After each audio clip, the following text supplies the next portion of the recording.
We'll call the meeting to order. Sean Lucas, Here.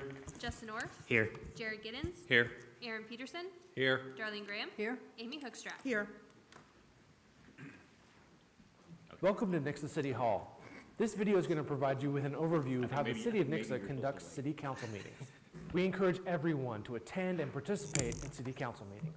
This is part of how democracy works at the local level, listening to the perspectives of subject matter experts, city residents, and other community members helps our elected leaders make more informed decisions. Before we start the meeting, let's review some of council's rules of order. These rules help us make sure our meetings are orderly and efficient, while protecting the ability of everyone to have an opportunity to speak. Please be respectful of the person speaking and hold your own comments until it is your turn to speak. Presenters are invited by the council to provide information during the meeting to the council. These are informational presentations only, and nothing will be voted on at the time of the presentation. Presenters are not time limited. There are 2 times when all other visitors will be able to speak to council. The first is during the visitor section of the agenda, and the second is during any public hearing regarding an agenda item. During the visitor section, anyone may speak to council about any topic, whereas the public hearings regarding specific agenda items allow you to make comments for council to consider before they make a decision on that topic. Whether you wish to speak during any public hearing or the visitor section, the following rules of order will apply. 1. Only one person should speak at a time. Be respectful of the person speaking and wait to speak until it is your turn. 2. Anyone speaking must do so from the podium and speak into the microphone. 3. You must first state your name and provide your address in writing to the city clerk before beginning your comments. 4. All speakers will be given 5 minutes to make their comments to the council. The mayor or council may have additional questions for speakers after this 5-minute period. 5. All comments should be addressed to the mayor and council. 6. If you have questions about existing city processes, programs, or policies, or if you need assistance from staff on any issue, please contact City Hall during normal business hours and we'll be happy to assist you or answer any questions you may have at that time. The public hearing is designed to provide the public an opportunity to provide testimony and information to the mayor and council regarding the decisions they may be considering. Keep in mind this meeting will be recorded and live streamed with video and audio.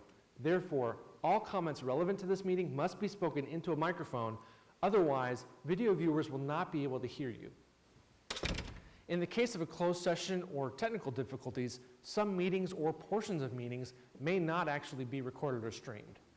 The use of cell phones during council meetings is discouraged, so please silence all devices now. Thank you for watching, and thank you for engaging with the City of Nixa. The meeting will begin shortly.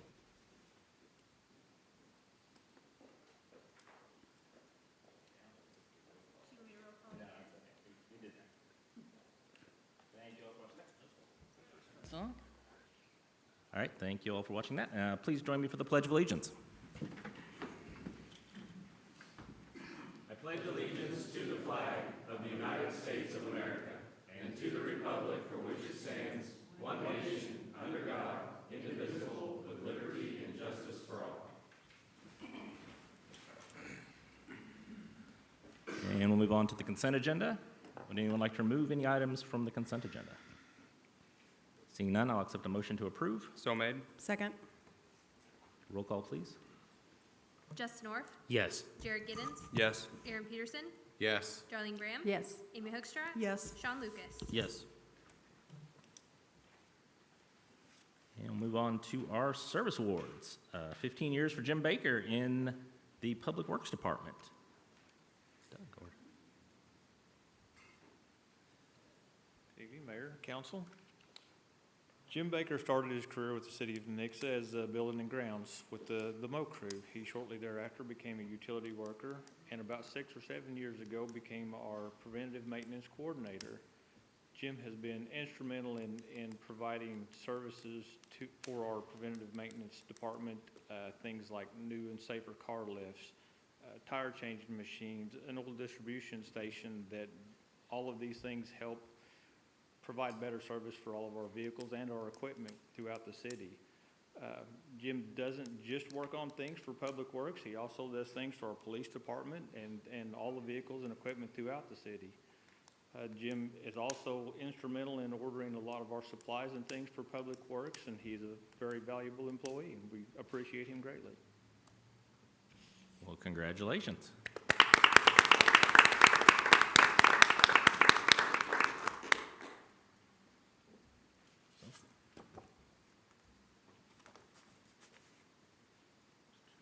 And I got a certificate. Oh. Oh, he's not, okay.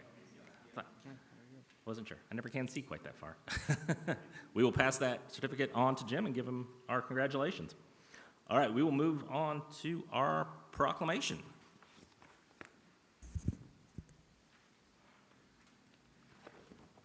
Whereas Parks and Recreation is an integral part of communities throughout this country, including the city of Nixa, as an essential and adaptable infrastructure, parks and recreation make our communities resilient, and whereas Parks and Recreation is fundamental to the environmental well-being of our community and promotes health and wellness, improved physical and mental health of people who live near parks, and whereas Parks and Recreation encourage physical activities by providing space for popular sports, hiking trails, swimming pools, and many other activities designed to promote active lifestyles, and whereas parks and natural recreation areas ensure the ecological beauty of our community and provide a place for children and adults to connect with nature and recreate outdoors. And whereas Parks and Recreation increases a community's economic prosperity through increasing property values, expansion of local tax base, increased tourism, and attraction and retention of businesses, and crime reduction. And whereas Parks and Recreation programming and education activities such as out-of-school time programming, youth sports, and environmental education are critical to childhood development. And whereas the city of Nixa recognizes the benefits derived from parks and recreation resources, now therefore, I, Brian Steele, Mayor of the City of Nixa, do proclaim July 2020, 2022, I'm out of it tonight, 2022 as Parks and Recreation Month in the city of Nixa. We have Matt here. Give Matt our proclamation.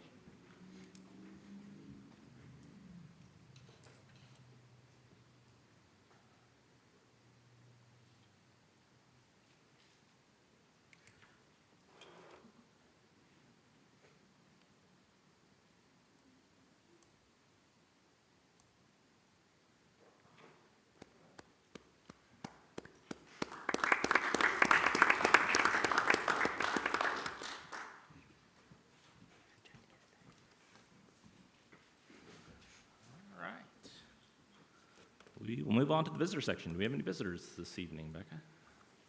Jeff Belcher.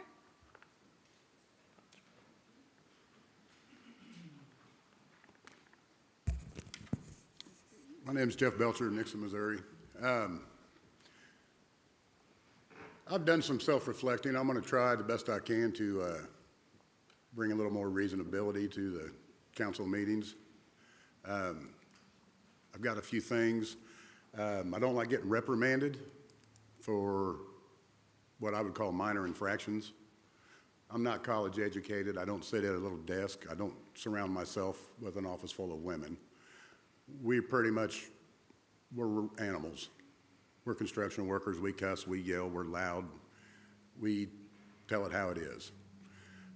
I don't have time to go to school at this point in my life to learn how to be a professional speaker. So after speaking with Mr. Lyles, I was a little concerned of whether my First Amendment rights were waived when I walked through council chambers or not.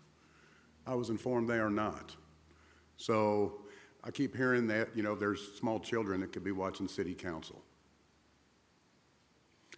I've got grandkids, I've got kids of all ages. I don't recall any of them wanting to sign up to watch city council meetings. Being that's given the case, I've got a pretty colorful vocabulary, and I do refrain and I do hold it back fairly well. But I can assure you, by the time I was 10 years old, I pretty much got every vocabulary word in my repertoire at that age. If you rode a school bus lately, look at the words they're writing in the high school bathrooms, junior high bathrooms, texting each other, Facebook messaging each other. I don't think we need to worry about the children in that way. I think, though, however, we maybe should worry about, this abortion deal. That's just plain out murder. That's not hurting somebody's ears or their words or their feelings. So that being the case, Amy and her little army have got the ACLU lawyers coming to our city to review the banned book issue. Don't tread on my rights anymore, or I may find myself having to speak with the ACLU lawyers as well. This whole parks thing, it's a perfect time for that proclamation. I'm at that park no less than 3 times a week up at Rotary Park. I got a 3-year-old grandson that can't walk through the flower beds. The weeds are taller than any child up there playing any of the sports, I guarantee you. They look like hell. As the parks guy, I would ask you, well, I guess I can't talk to you, I'm sorry. On that note, though, Mr. Mayor, I believe last week I don't know if you did that on purpose or not. I was asking questions of Amy, and you fell on that grenade like I don't know. And then you proceed to tell me that I need to direct my questions and comments to you. I would ask you to turn around and read number 5, sir. Could you read it? I think as the video said, you are to address your comments to the mayor and council and not any individual person. And council. I was addressing, is Amy on council? You're not supposed to address people as individuals. I can't ask you all 6 the same question, because when I do that, we get no answers.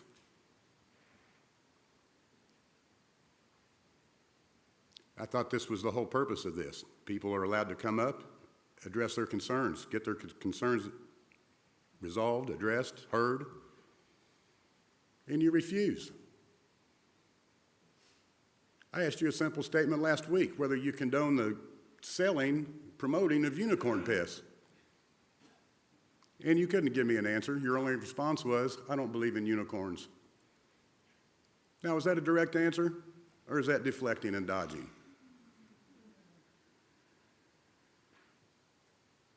So you wonder where some of this kind of hostility comes from? We want answers. We don't want to be jerked around, deflected, because I can come back as many times as it takes. So maybe quit wasting everybody's time and answer the questions that we have. It's a fairly simple process. Now, that being the case, like I said, I'm coming here anew, trying to, turn over a new leaf with all you guys. I would like to thank all of you for taking it under advisement to maybe do something with this fireworks ordinance this year.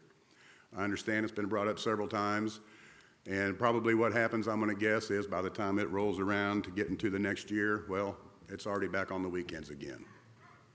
So I think this might be the time to actually take some steps, take some measures, and put it in place so there's no more confusion. Thank you.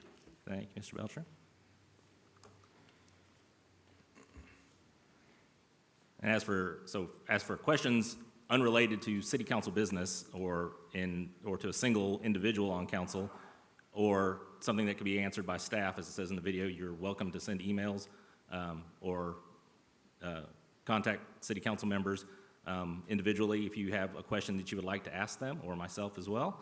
We're always happy to take concerns and questions. This is for you to express your opinion or your thoughts or things that you are concerned about, and that's why we allow for the 5-minute time limit for you to be able to do that. If there's additional information that you need, we're happy to provide that to you at a later point. Chat. Jeannie Cogburn.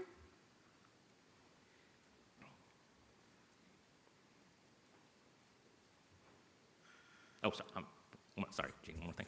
And as to, I think Mr. Lyles had informed you that we do not limit your language when you're speaking to council. That is fine.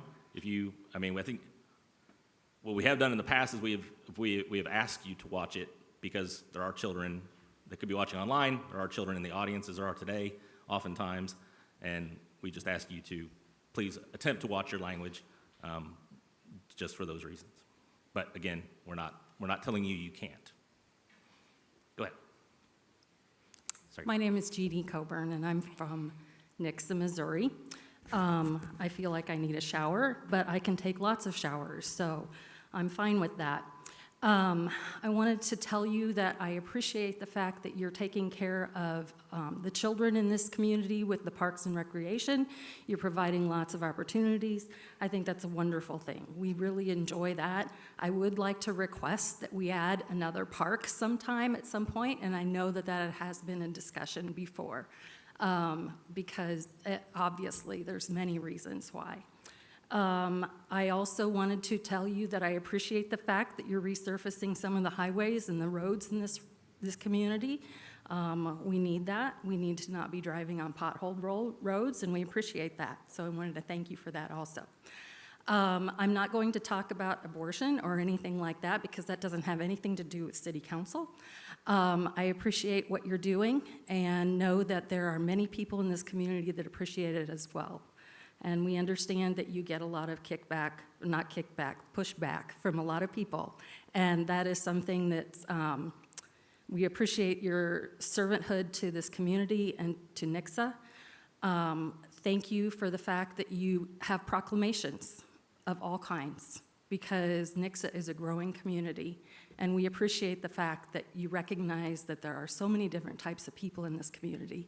And as it grows, it's going to become more diverse, which is a good thing, because diversity brings understanding and acceptance and learning. And we get to learn about other people, and we appreciate that. People in Nixa are going to be watching their property values, obviously, and things that happen in city council and in the school district make a difference on that. And we are grateful that you take that into consideration in the work that you do.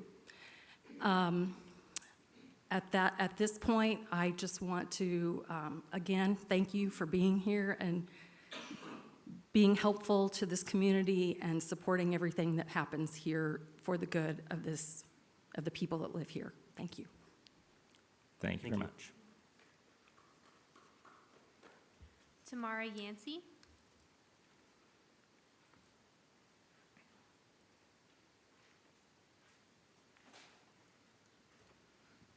Hi, I like Jeannie, just everything she said. Okay, I just wanted to come to say thank you, guys, for what you do, especially recently. The meetings have been kind of hard to watch. I usually watch from home because I have a young daughter who I brought with me today because she asked to come with me, and I thought, hey, I'll show her how government works. But I just wanted to come and again say thank you. You guys take a lot, and like, I'm in awe that you can do this job and sit up here and just have people come at you the way they do. And again, I wanted to thank you for the proclamation that the Parks and Rec, that's really cool, and also for the Pride Month. I know it wasn't easy, and I know you guys have gotten a lot of crap for that, but thank you again, because it's really important. And just thank you for everything you do. Thank you for being here. I mean, it obviously is not an easy job, and thank you. Thank you, thank you. That's all. Thank you very much. Ron Sanders.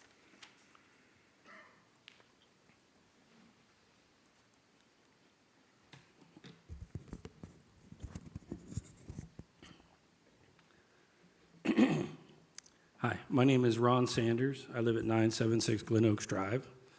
And tonight I'd like to talk about freedom of speech. And I wasn't going to talk until the mayor pointed out the rule that, you can't talk if you don't fill out a piece of paperwork before you come in and before the meeting starts. If that is in an ordinance, I would suggest that rule be adjusted. Since I've been coming to the meetings, I have seen so many people be inspired to come up here and speak during the visitor section after other people have started to speak and exercise their freedom to address you, whether it be criticism or whether it be good.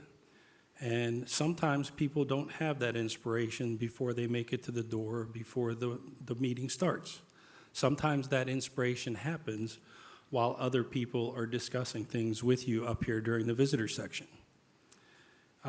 It's kind of crazy that every time we have a meeting in here that kind of goes off the rails or kind of has some rather sharp moments, you, Mr. Mayor, would like to tighten the grip on the rules and tighten things up a little bit, put a little choker on things. And all that does is just bring more criticism. It brings more people to come and speak, and come and speak against things instead of come and speak for things. I think that unrestricted speech in here is awesome. I look around at all the school districts, and I look around at the cities, that surround us, and you have to get on the agenda. You have to ask people permission. You have to jump through hoops that the powerful people in the position put into place. And when you mentioned this, that that's the beginning of these hoops. And it scares people, and it concerns me, because I don't want our city council to start placing hoops in front of us to jump through in order to come here and say that you did a good job, or, maybe we need to reconsider things. One of the things that I noticed when I first came to the city council and spoke was the appreciation for hearing the voices, because for a really long time, nobody came, nobody showed any interest, nobody wanted to participate. But now we have a very good participation rate. We do have a lot of people interested. We have several people that watch this every single time we have a meeting, and they want to see what's going on. I think that interest is great.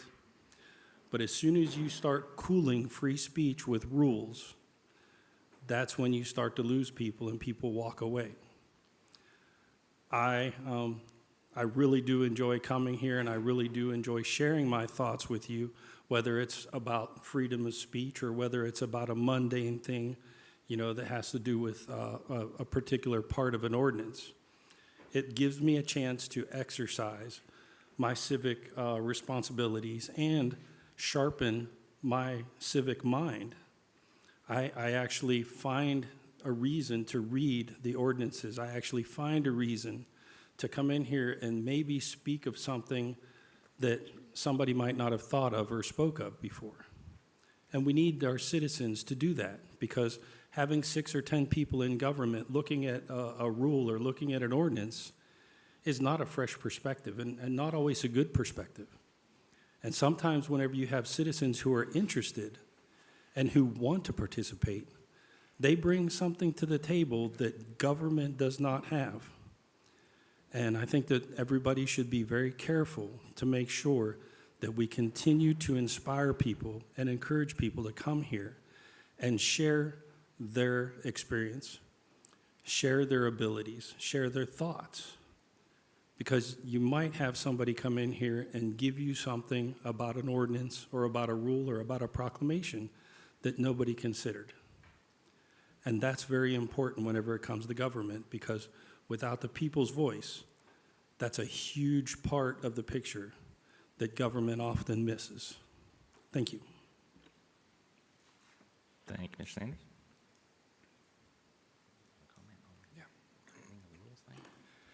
So I'll kind of comment, because last week I did kind of start the whole group talking about how things are going, and I'll give you a little bit of background on why, because you're right, I agree with about 99% of what you just said, but there has to be some line to meet in the middle where we still have order in here, and we're still conducting a meeting and doing the business of the city of Nixa. And we got to a point where there were people that were walking up and leaving the meetings that were coming to speak on city business. And then they would reach out to city staff afterwards and say, I really wanted to speak on this item, but it was just out of control, so I left. Some of you know what I do for an actual living. And I'm in commercial real estate.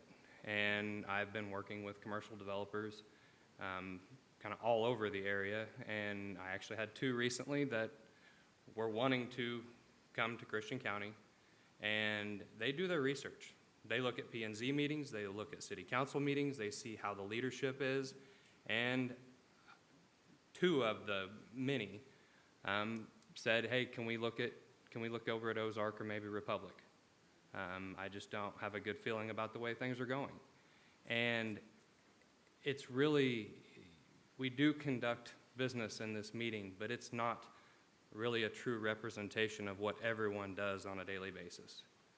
It doesn't say everything that Chief Campbell does. It doesn't say everything that Lyles does, or Cindy, or Nick, or, I mean, any of them. Everyone's doing so much, but when we get in here, we have to have some sort of order to where even the staff feels comfortable with the way we're leading the city. And I do think it's very important that people feel comfortable getting up and speak. But we have to stay somewhat on topic. I can tell you this week alone, more business as far as people having issues gets done via email and phone calls than anything. I mean, we addressed an issue today while I was on my way to the meeting of someone called about an issue, a noise issue that they had. And then earlier in the week, it was another thing. And I mean, we do respond pretty quickly if you have issues. And so, and Ron, you and I have had many of conversations, and I don't care who you are. If you want to have open dialogue, let's do it. But I don't really feel like this is the time and place to do it, because a lot of people may be coming for one thing, and we don't know what they have going on at home. You know, they might have to get home to cook dinner, but they wanted to speak on what's getting ready to happen in their neighborhood. And I hate to see those people leave and not get to have their voice heard. But I love hearing from everyone. And so I think just a little bit of that, and we're still more lenient than most every other place I've been surprised at some other places that I've gone to where it's like, you get 2 minutes, and if you weren't on the agenda to begin with, you're not speaking. I kind of like that we're a little more less formal and open.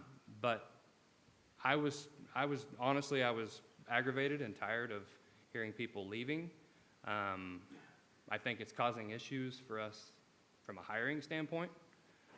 We're having problems filling job roles. Because, they look at this stuff. And it's good to see that people are passionate, but we still have to have some sort of following our agenda, getting through the city business. And then, by all means, you can yell at me outside afterwards. I'm fine with that. But that's kind of where all this came from. And I felt that it was time to readdress the structure of our meetings, and reached out to all the council members and the mayor, and we're just going to follow our ordinance. And honestly, I have a feeling things will get more relaxed eventually, but it's definitely, but we have, it's the whole respect thing. We'll show you respect, you show us respect, and we'll move forward and keep doing what we're doing. But that's why we're going to be we're going to follow the rules a little bit more, because we need to.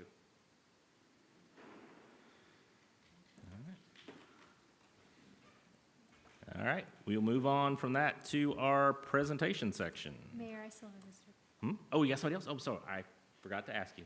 Okay. Tom, and I believe the last name is Tyler. Taylor. Taylor?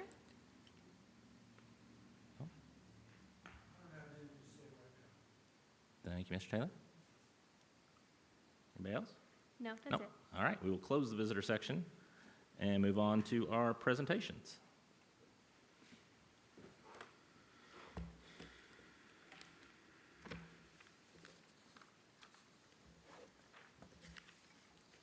Okay. Good evening, Mayor and Council. Tonight, I am going to present to you the 2021 financials for the city of Nixa. Typically, if you'll remember, our auditor usually comes in April or May when he gets the basic financial statements done and presents them.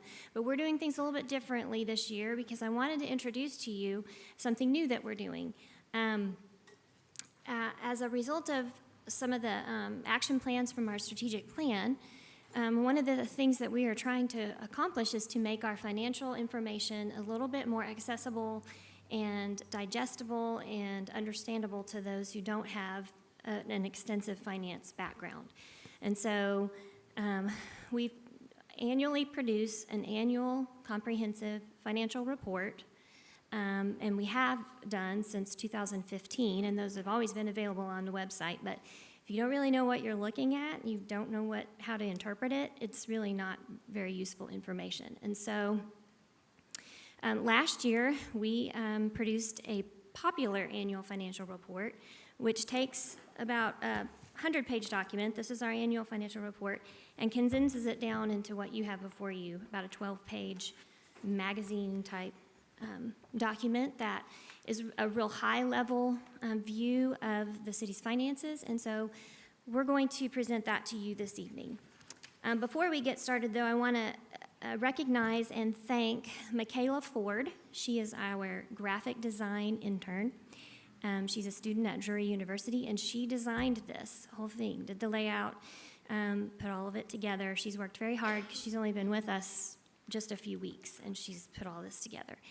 I'd also like to thank Drew Douglas, our Director of Communications, because he worked with Michaela and myself to sort of parse out what information and boil down a 120-page document into a 12-page spread. So Drew and Michaela have worked very hard, and so I really appreciate them and their hard work for this project. So thank you to the Communications Department. I also would reference the annual financial report. It is available on our website. It's meant to be a companion. You're supposed to get your interest piqued by looking at the PAFR and then go look it up in the ACFR to find a more detailed information. So I would like to mention that that is available online as well. So with that, we'll go ahead and get started.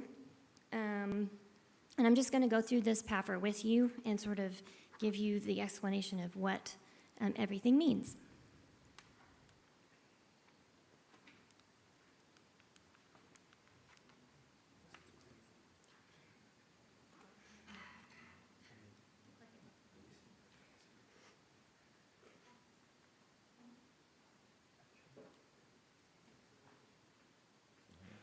Yeah, that's great. Okay, just go ahead. Oh, did you get it?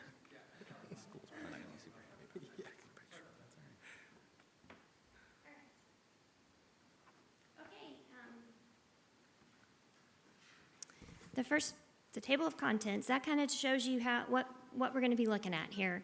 But I'd like to point out the two awards that you see there on the left-hand side. One is the Certificate of Achievement for Excellence in Financial Reporting. That is for the Annual Comprehensive Financial Report. And that award was received for the 2020 financials because we are just now turning in 2021's.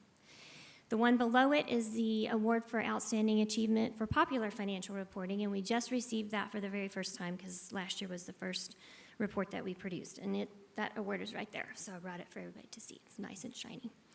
So we're very proud of that. It's a very prestigious award, and so we plan on continuing to produce these reports every year. And then we have a letter from our mayor, and he reiterates what I've just said about our strategic plan and our goal of making our finances transparent and easily readable.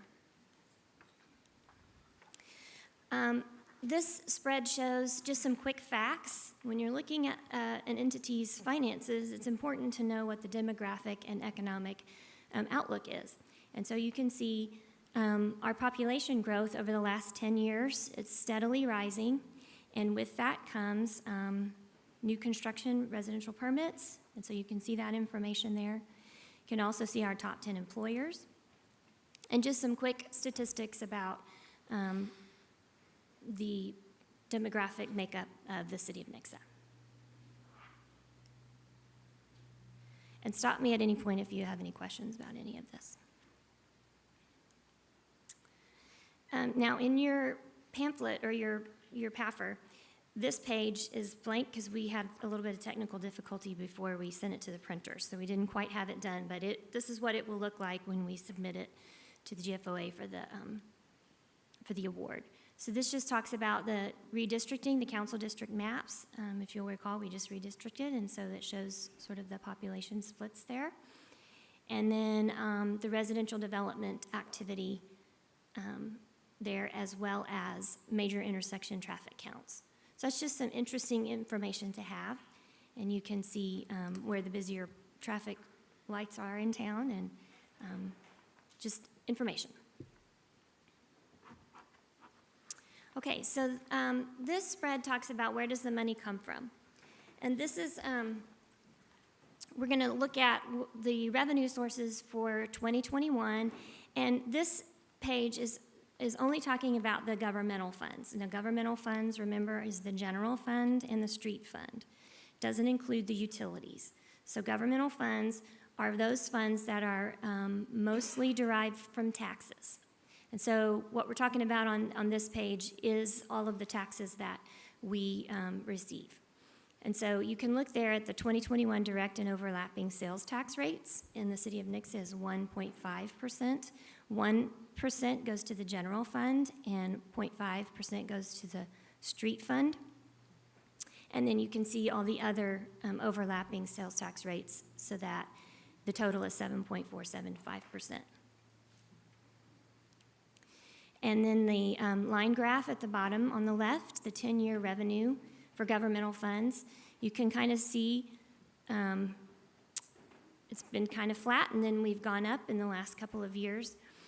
The annual financial report has a statistical section that goes over 10 years worth of data, and that's important because you need to be able to look over time how the city is doing financially. So that's, a lot of these graphs have 10 years worth of data in them. And then, excuse me, the property tax in the top right, this just is a graphic of what citizens pay for their property tax in Nixa. And the city of Nixa only assesses a real estate tax. We do not assess a personal property tax. And many people don't understand that, but it's just your real estate tax. And you can see there that the school gets 72% of the total tax. So for every $100 of assessed valuation on your home, you're going to pay, or assessed valuation, you're going to pay $6.42. And of that $6.42, the city of Nixa gets 30 cents. So that's how that real estate breakdown goes, or the property tax breakdown, sorry. And then below that, you can see our governmental fund revenue sources. And the majority, that 67%, that big red part, that is sales taxes. And so the majority of our revenue from governmental funds comes from sales taxes. Or taxes, I'm sorry. And then sales taxes is on the other side. Any questions about any of that so far? Okay. Where does the money go? So how did we spend the money? So the way that it's laid out in our financial statements is it's expenses by function, expenditures by function. And by function, you can kind of think of that as sort of departments.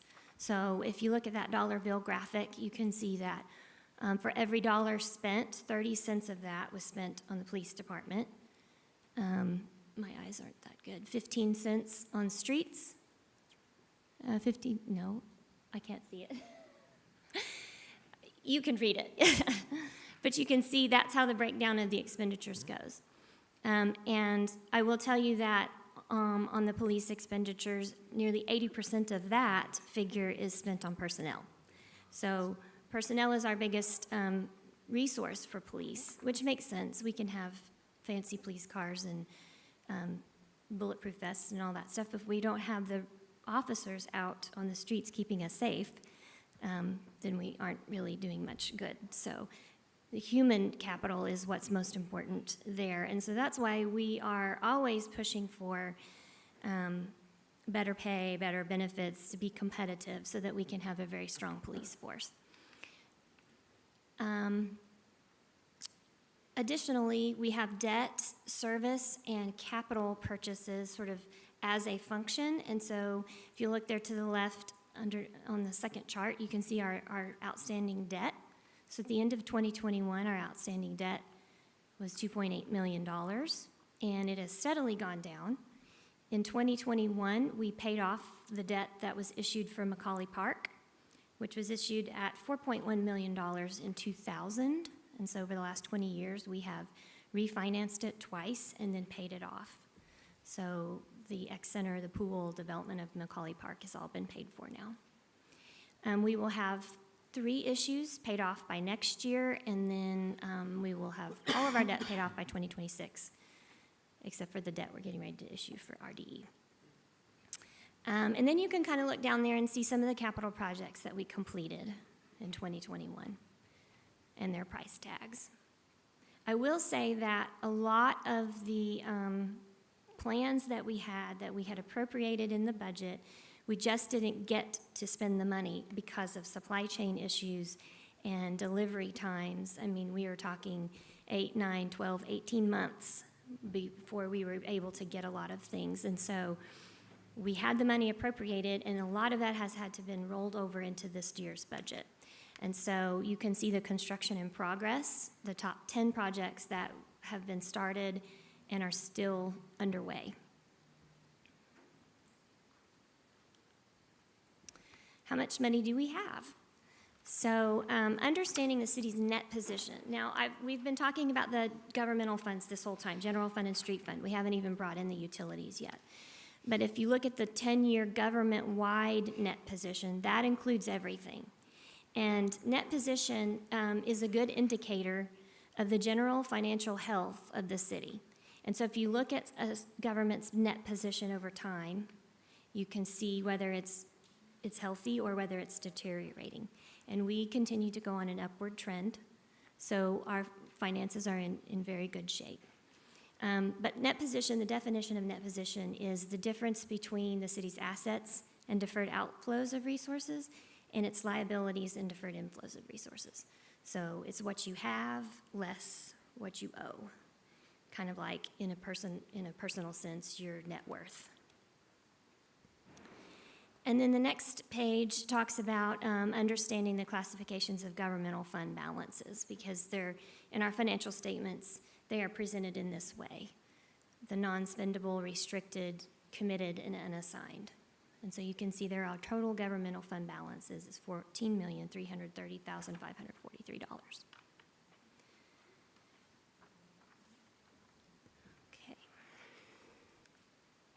Okay, now here we are with the enterprise funds.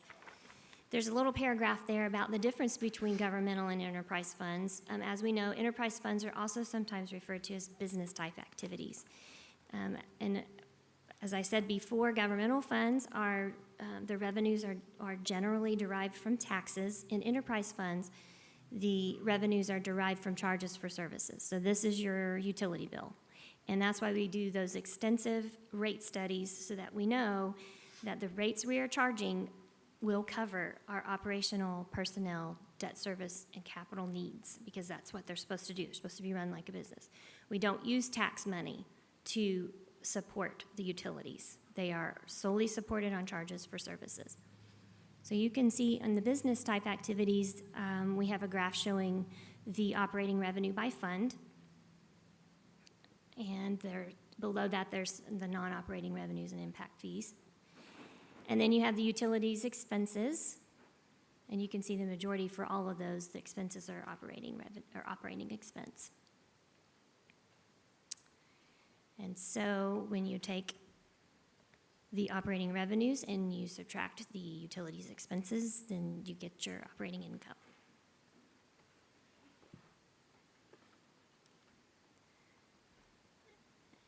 And that's the last page. There's the gang. So,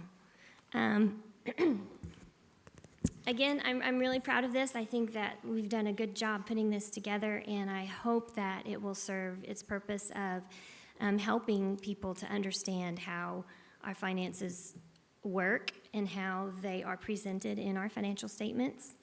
And again, I would encourage everyone to go online and look at our annual financial report so that you can see more in depth and more in detail where these numbers come from. If anybody has any questions, please ask. Any questions? Hopefully, I was a little more entertaining than the auditor. Thank you, Jennifer. This is beautiful. really, really nice. Thank you. Yeah. This is really nice, and I'm really impressed with the intern. Yes. Big time. Big time. Very impressive. We might end up paying her. Yeah, I don't like that. Yeah, I should go back to it. No, you can't have a graph that's 99%. No. Great job. I did, so on page 13, where you have the fund balances, it's kind of a generic question, but. So we corrected the restricted, we corrected that now, so we're reporting what we put Well, in the capper originally, right? So even Yeah, though that was not part of it, necessarily part of it too is, if you'll notice in the street fund, everything is restricted. And that's just by nature of what kind of fund that is. The street fund is a special revenue fund. So it is restricted to the street. So that's why it's presented in the financial statement that way. Okay.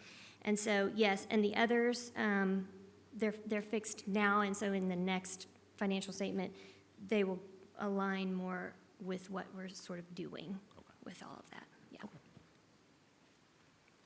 Anything else? Just a random thought, and that really has nothing to do with what's in here, but maybe making it a little bit easier to get to the full report, like throwing on a QR code or something. That's a great idea. Those are the only kind I have. Yeah. Not really. All right, thank you, Jennifer. All right, move on to our strategic plan update. Drew.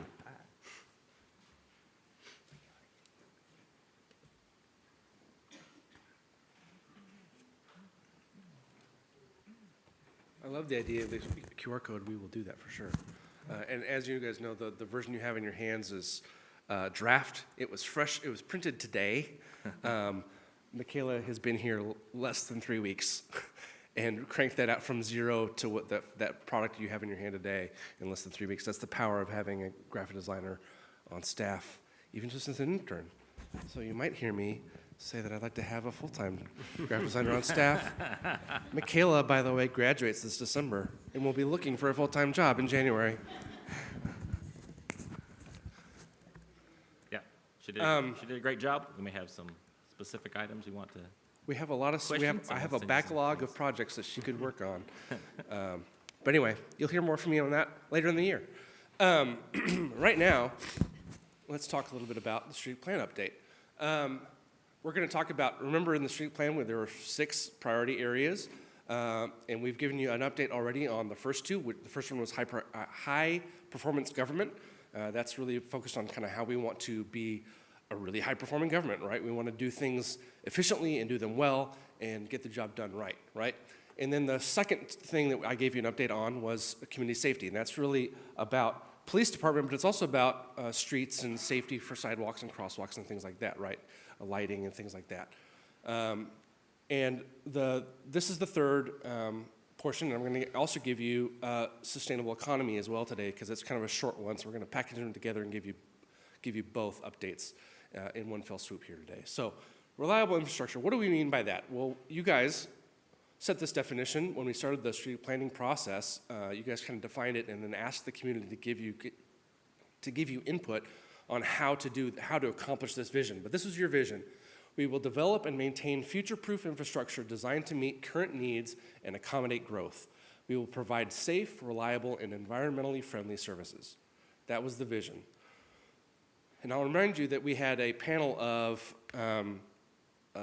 citizens who were Nixa City residents who served. It was a pretty diverse group, all kinds of backgrounds and ages. We even had a high school student in there who did a great job and ended up kind of emerging as a leader of that group.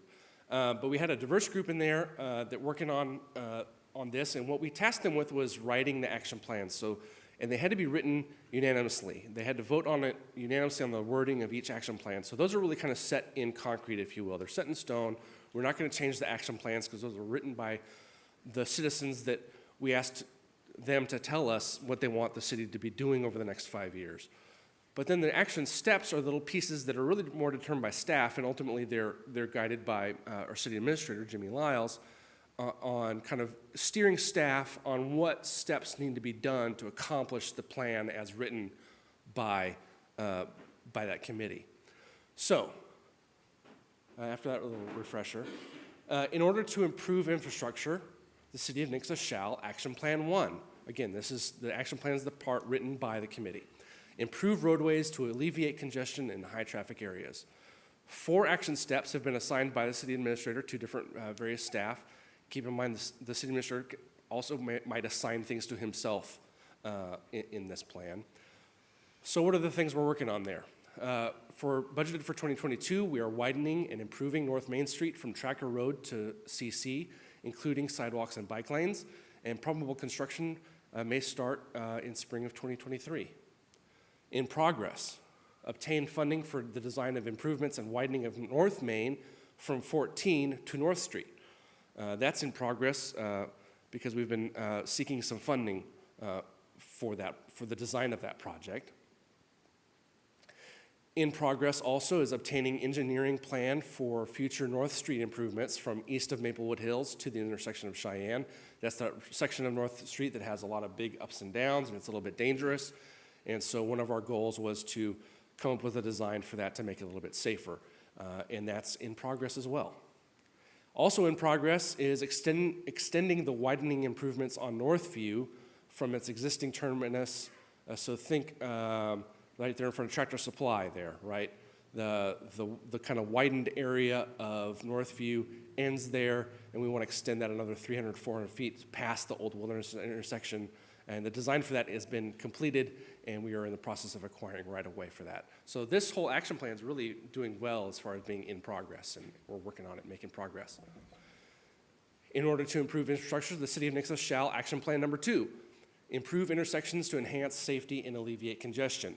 There are 3 action steps assigned to staff. Among those, budgeted for 2022, making intersection improvements at Norton and Pembroke. That's going to be a roundabout and with some pedestrian infrastructure, i.e. sidewalks and crosswalks. Out to bid currently as part of the Truman Boulevard extension project, and the construction on that may begin as early as July 2022. That's next month. Budgeted for 2022, redesign and potentially enlarge the roundabout at Northview and Gregg.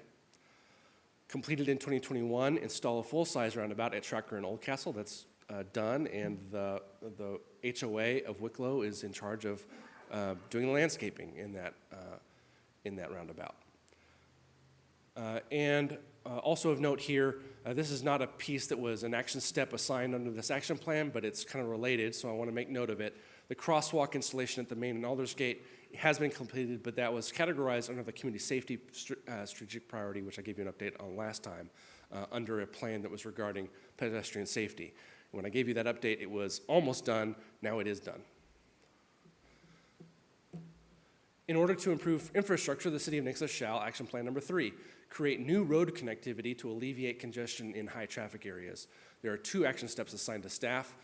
Among those, the one that's in progress is to connect Truman Boulevard to Norton Road and add sidewalks and widen existing roadway to south of Pembroke that is currently out to bid, and the construction may start as early as next month.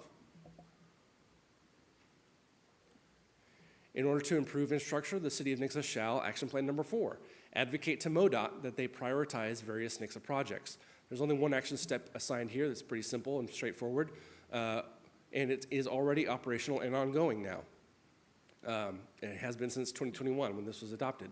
We communicate to OTO and MoDOT about Nixa projects identified as priorities by our strategic planning process, advocate for their inclusion in future plans, and qualify these projects for funding when available. That's accomplished by the fact that Travis Cossey and Jeff Roussel are both on the OTO board, and through those seats are able to advocate on our behalf for our projects that would benefit our community. And also of note, Main Street and CC is currently being scoped by MoDOT, and that's a new development, very recent. And they have hired an engineer to examine 3 potential options for improvements to that intersection. We know that I get, personally as a communications guy, I get to see a lot of comments on Facebook about folks wanting to see improvements to that, so that's very exciting news, certainly.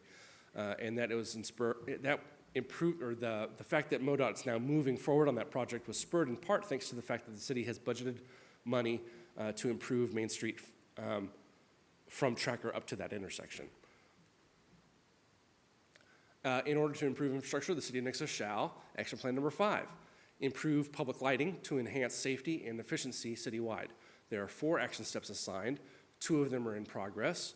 The first is to convert all streetlights to LED. That was, we budgeted for half of that project for this year, and our crews are already starting on highways and then moving into subdivisions to start to implement that, and we'll need probably to budget more money for that in coming years to complete and follow through on that project. Also in progress is transitioning all public building lighting, that's like the lighting here at City Hall, the lighting at the utility building, at the police department, so on and so forth, to energy efficient lighting. That's already complete for some of our buildings. Some of our buildings are kind of in progress, but some of our buildings still need some more work, so that's still in progress. In order to improve utility services, the City of Nixa shall, action plan number 6, bury electric lines to enhance safety, increase reliability, and improve aesthetics. There are 2 action steps assigned there. The big one that's kind of not really been started yet is we want to develop a plan which identifies sections of existing single-phase overhead lines to be buried and prioritizing lines with outage frequencies. So the lines that kind of get knocked out by squirrels and trees the most frequently, those are the first ones we want to try to bury. And we need to allocate annual funding to bury those lines according to that plan. That's very expensive. Every time we try to bury an electric line, it's a very expensive project. And phase 1 of that project is going to be proposed probably in the 2023 annual budget. Additional phases will be needed in each year's CIP plan beyond 2025. It's going to take us more than 5 years to get that all the way through, but we want to get it started on it. In order to improve utility services, the City of Nixa shall, action plan number 7, upgrade utility metering to automated meter infrastructure, AMI, to improve customer service and reliability. There are 3 action steps assigned. We've budgeted for 2022 to prioritize funding to initiate the project to convert all electric metering to AMI, and we've also budgeted this year to initiate the project to convert all our water meters to AMI with actuators. That means that when somebody sets up their utility account, our utility billing people will be able to flip a switch at their office and turn the water right on immediately. And that'll be bid out along with the electric AMI when we get to that. In order to improve environmental quality, the City of Nixa shall, action plan number 8, improve community awareness of ways the public can minimize damage to our environment. There is 1 action step assigned. It is operational and ongoing already. We have created the goal there was to create a communications plan to make the community aware of and educated about the available services and best practices regarding environmental responsibility, our recycling programs that are available to our citizens, stormwater quality things, solar programs that they can take part in, things like our rain barrel rebate program, and Macy has implemented those into the city's social media calendar, and so we have that content kind of on a rotating basis, and we try to remind folks of all those things on a periodic basis. In order to improve environmental quality, the City of Nixa shall, action plan number 9, implement a comprehensive stormwater utility in order to manage and enhance water quality. There are 2 action steps assigned. We're not currently in progress on that. As you can see, we're doing a lot of other stuff. So things have to sit on the back burner. Not everything can be done the first year or the second year. It's a 5-year plan, so the goal is to try to get to these things over the course of 5 years. So in summary, for reliable infrastructure, there are 9 action plans. 2 of them are already completed or operational.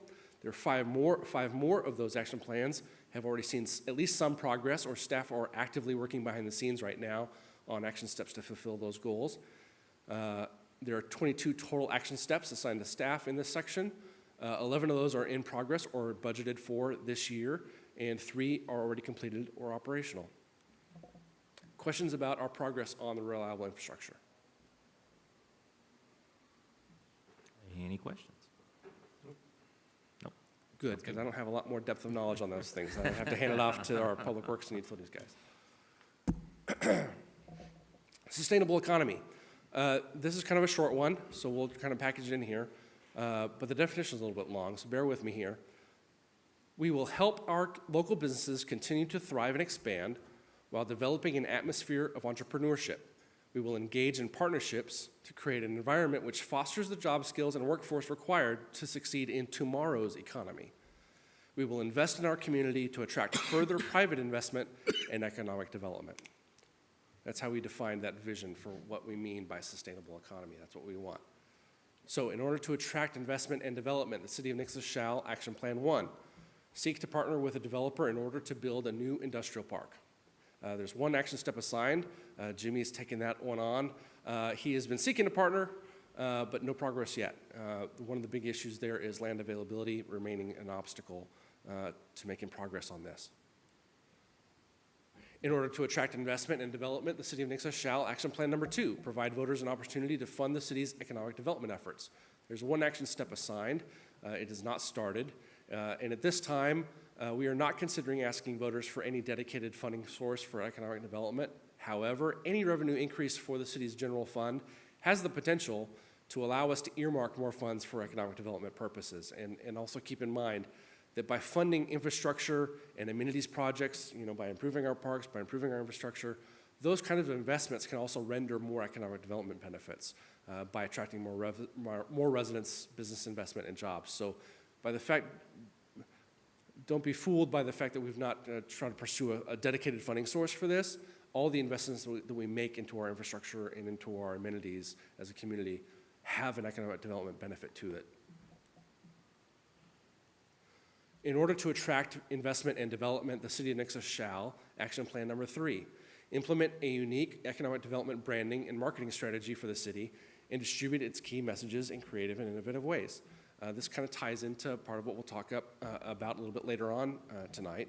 The branding is kind of tied into marketing strategies and communication strategies. There are 4 action steps assigned. In progress, we are trying to develop the branding to be used for economic development purposes, as well as a comprehensive marketing plan. That's one of the ways that we'll use our branding, right? The branding has an economic development purpose, it has a resident attraction purpose, it has multiple purposes. It's kind of got to be something that can work for all these different things, these different goals that we have. And budgeted in 2022, acquiring wayfinding signs to designate points of interest. That's kind of being held up by the branding thing as well. Once we know what the brand looks like, then we're able to kind of go get wayfinding signs that'll match that branding. Operational since 2021, publishing a list of new businesses each month.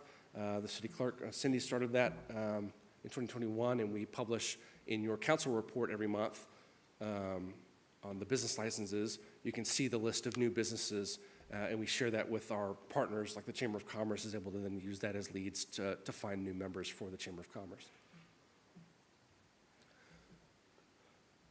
In order to support business retention and expansion, the City of Nixa shall, action plan number 4, create a packet and electronic communications which explain the process of starting and maintaining a business in Nixa. There are 4 action steps assigned. All of them really kind of depend on the adoption of brand standards and the implementation of an economic development marketing strategy.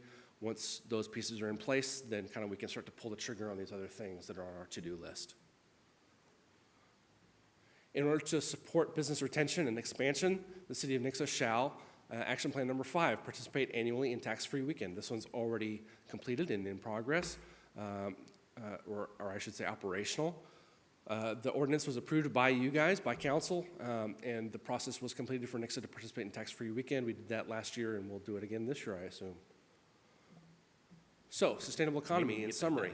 There were 5 action plans. One of those action plans is fully completed and operational. One more action plan has already seen some progress, and staff are actively working behind the scenes. You could count a second one if you want to count the fact that Jimmy is doing his darndest to try to find, and Cindy as well, and are doing their darndest to try to find somebody that can help us develop, create some bigger developments in our community.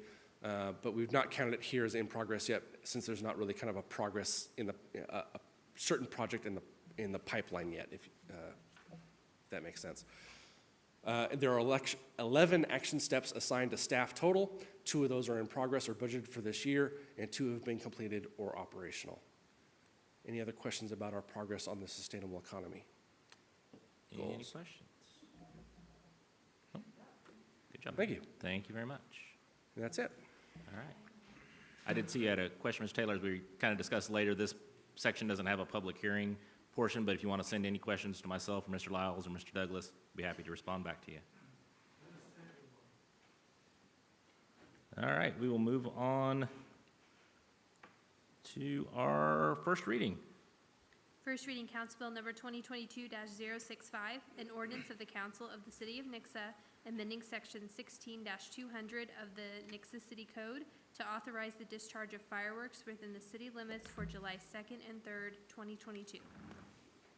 Mayor, council, staff was asked to research the possibility of allowing fireworks to be discharged during the weekend preceding July 4th for this year, 2022. As we know, 4th of July falls on a Monday, and it was actually brought up, I think as Mr. Belcher said earlier, it was brought up during the last council meeting of possibly looking at the potential of allowing fireworks during the weekend at some point, whether that be one night or the entire weekend.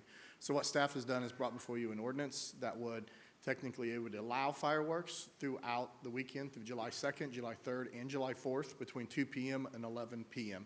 Of course, council can discuss that, and if you'd like to do something different with that ordinance, we could do that as well. I will point out that this is an ordinance, So to be able to get this passed before this weekend, we would have to have a special meeting, at least 24 hours from now, to be able to have a second reading and a vote on this ordinance. I'd be happy to answer any questions. I think we limited it to just this year, because correct. it's a longer conversation trying to figure out, you know, if it's Monday, Tuesday, Wednesday, or Thursday, Friday, which Yeah. days do you want to shift from the July 4th actual date? And that's probably a longer conversation than we have time for in our 3 days or 4 days. And That's right. we have to make this decision. But we did want to give everybody an opportunity to weigh in and make that decision if they wanted to. Well, I'm all for it. Any questions? Well, I know years ago, we didn't allow fireworks at all. Yeah. And we finally passed an ordinance that they could do it on those dates, so everybody who liked to do them could. And I know last year, I was inundated with complaints from people who had pets, mainly, and people who slept or needed to go to sleep early because of the fireworks. And I don't know how to please everybody. I don't know if, to me, 3 days is almost too long, to be honest. But if it's just a one-year thing, I wouldn't have a whole lot of problem, but I know we're going to hear from a lot of people about adding to it, and how are people going to remember next year not to do it if we change it now for 1 year? Did we contact They still do whatever they want. Chief about? The fire department, I contacted the fire department. Chief was gone, but I Okay. did speak to one of the assistant chiefs and informed him the ordinance, and they said they may or may not be here tonight, Okay. so, Didn't see anybody, so. yep. I did have a conversation with somebody today who was talking about, it is very dry, you know, all the rain we got before, and then now it has dried off a lot, so I didn't know if they would have any concerns. And actually, if, according to the ordinance, though, if there is, drought and as designation? it states there, if there is a Fire fire ban, ban, yeah, fire then ban. fireworks would not be allowed. Right. Because of the hazards, obviously. So what do you guys think at that end? I think it's easier to handle fireworks if you know that they're going to be shot off. That's the one thing that always Yeah. gets, really, my dog can't stand it, but you know what? I enjoy fireworks, so she deals with it. But, I mean, if they know that Saturday, Sunday, Monday, there's gonna be fireworks, you know, plan accordingly. But it's, I mean, in the grand scheme of things, they're gonna be shot off anyway. So. They already are. Yeah, yeah, so, I mean, I think I hate making something legal just because everyone's gonna break the law, you know? What's wrong with The chief may back me up on that one, that we don't wanna make things legal just because we know everyone's gonna break the law anyway. But that's, Could lower, I mean, there's gonna be plenty of calls for service anyway, but if there's a fireworks agree. call on Sunday, if we make this change, I mean, we can say that, you know, they can say, well, you know, it is legal right now.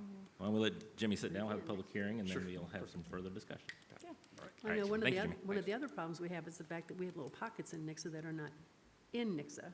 Like over where those of us in District 3 live, right behind the high school, it's open game. There's been fireworks going on for a week now. And it's hard to explain to people that they're outside the city limits and they can do it, but you can't, even on the holiday, so. All right, we'll open the public hearing. If anyone would like to speak to this item, you can do so at this time.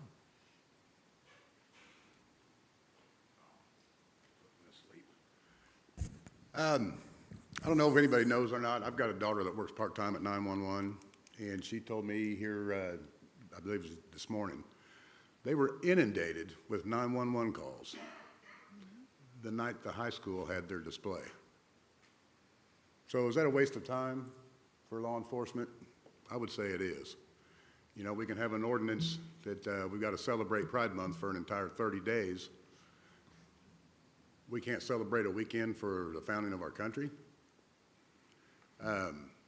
Again, last week I brought up, or last meeting I brought up, people, you know, most people, I will say, I don't know about kids, most reasonable grown adults will go out and clean up their mess and their discharges and everything the following day. It's hard to do at midnight, 12:30 when it's dark. Everybody's got to get up and go to work the next morning, so guess what? Now you're going to get a lot more phone calls, complaints. Move it to a day on the weekend where people can have people travel in from out of town, enjoy their family celebrations, and still have time to clean up.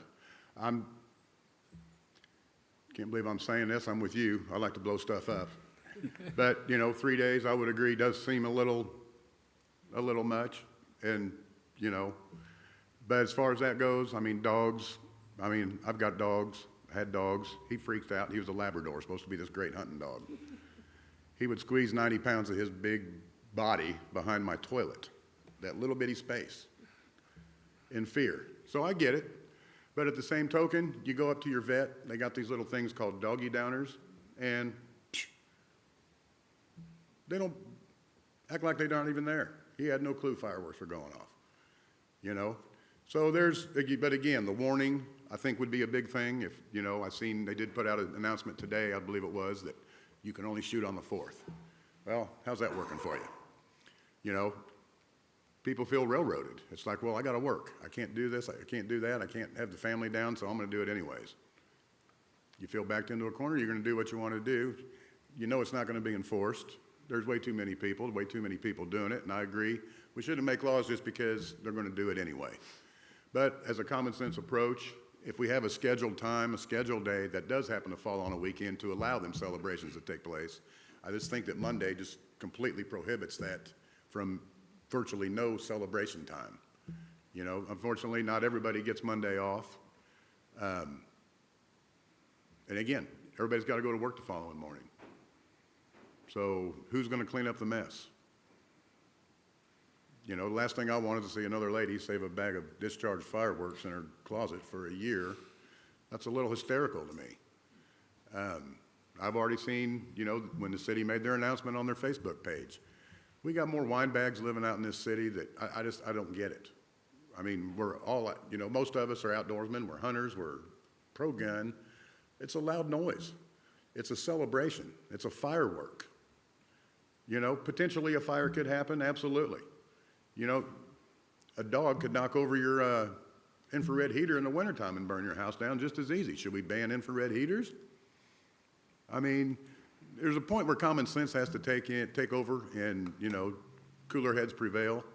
I think moving it to a time where people have the opportunity to do their cleanup and make it less of a burden on their neighbors would go a long ways. I think just restricting us to one day, you're going to have rebels, I guess would be the best word, since I'm watching my language today. People don't care. They feel it's their American given right. You want to light stuff off, that's fine. You know, I've known people go out and sit there on the county line. A buddy of mine's got property. I may or may not have done it myself. Shoot them right up into town.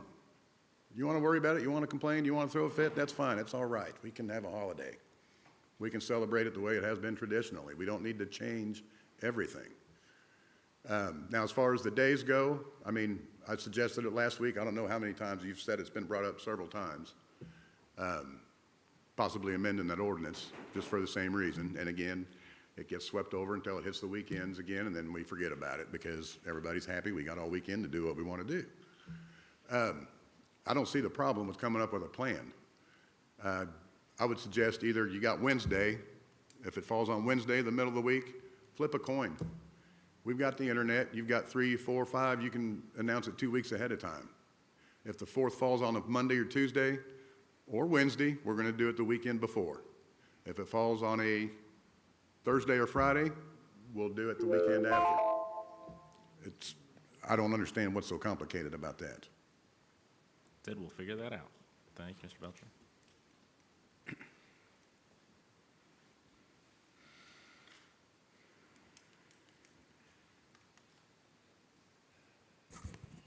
My name is Ron Sanders. I live here. Used to live in Pittsburgh, Pennsylvania, where they were outlawed. They didn't even sell fireworks. My dad would bootleg them up from Tennessee or someplace. We'd be the only family that had Roman candles and some bottle rockets. Really made the neighborhood kind of crazy for a day or two. And we had fun.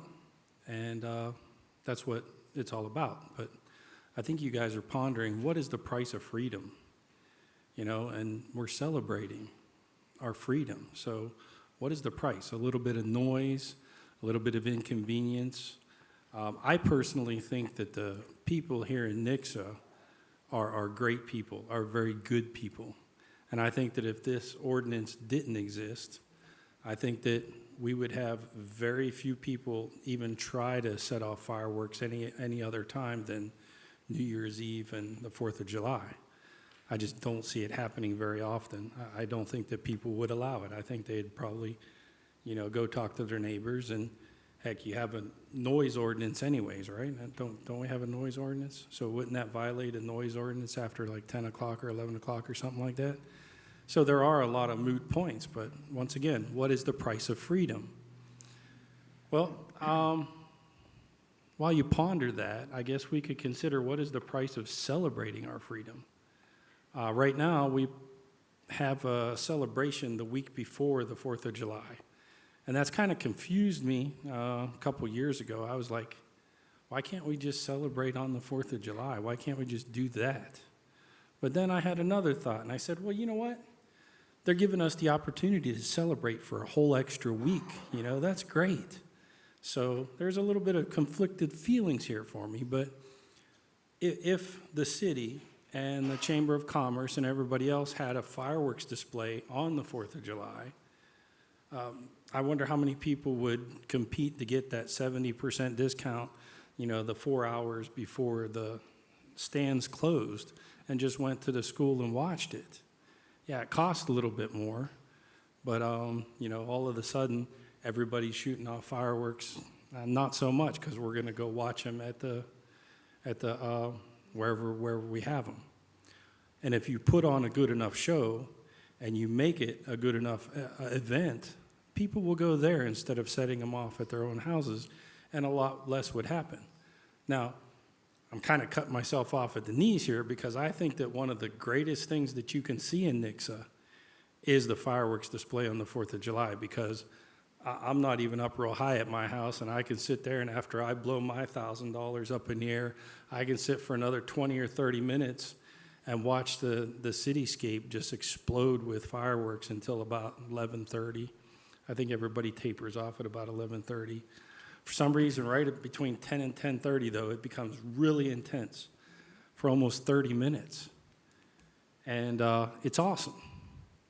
Now, we have until 2026 before it becomes a weekend event again. It'll be on a Friday in 2026, I think, unless I'm missing a leap year. The leap year might move it straight to Saturday or something like that. Calendar doesn't always work well in my head. But, having it for one night during the weekdays, Tuesday, Wednesday, and Thursday, I can understand that. People will take the time. They're gonna wake up, a little bit hungover, a little bit groggy the next morning on their way to work and everything. You might have to deal with traffic issues a little bit more the day after, because people are driving too slow, people are driving too fast because they woke up late, whatever the case may be. But everybody's going to celebrate the 4th of July on the 4th of July. And they're going to look to maximize their fun in doing it. So sometimes the government just has to get out of the way and let the people celebrate their freedom. Thank you. Thank you, Mr. Sanders. We'll leave the public hearing open if anyone else would like to comment on this issue. And we'll close the public hearing. Further discussion? Excuse me, I really enjoy the 4th of July as well. Every year I have a party in front of my house, and this year I told my wife, I said, it's on a Monday. I'm pretty sure it's going to not be fun going to work on Tuesday.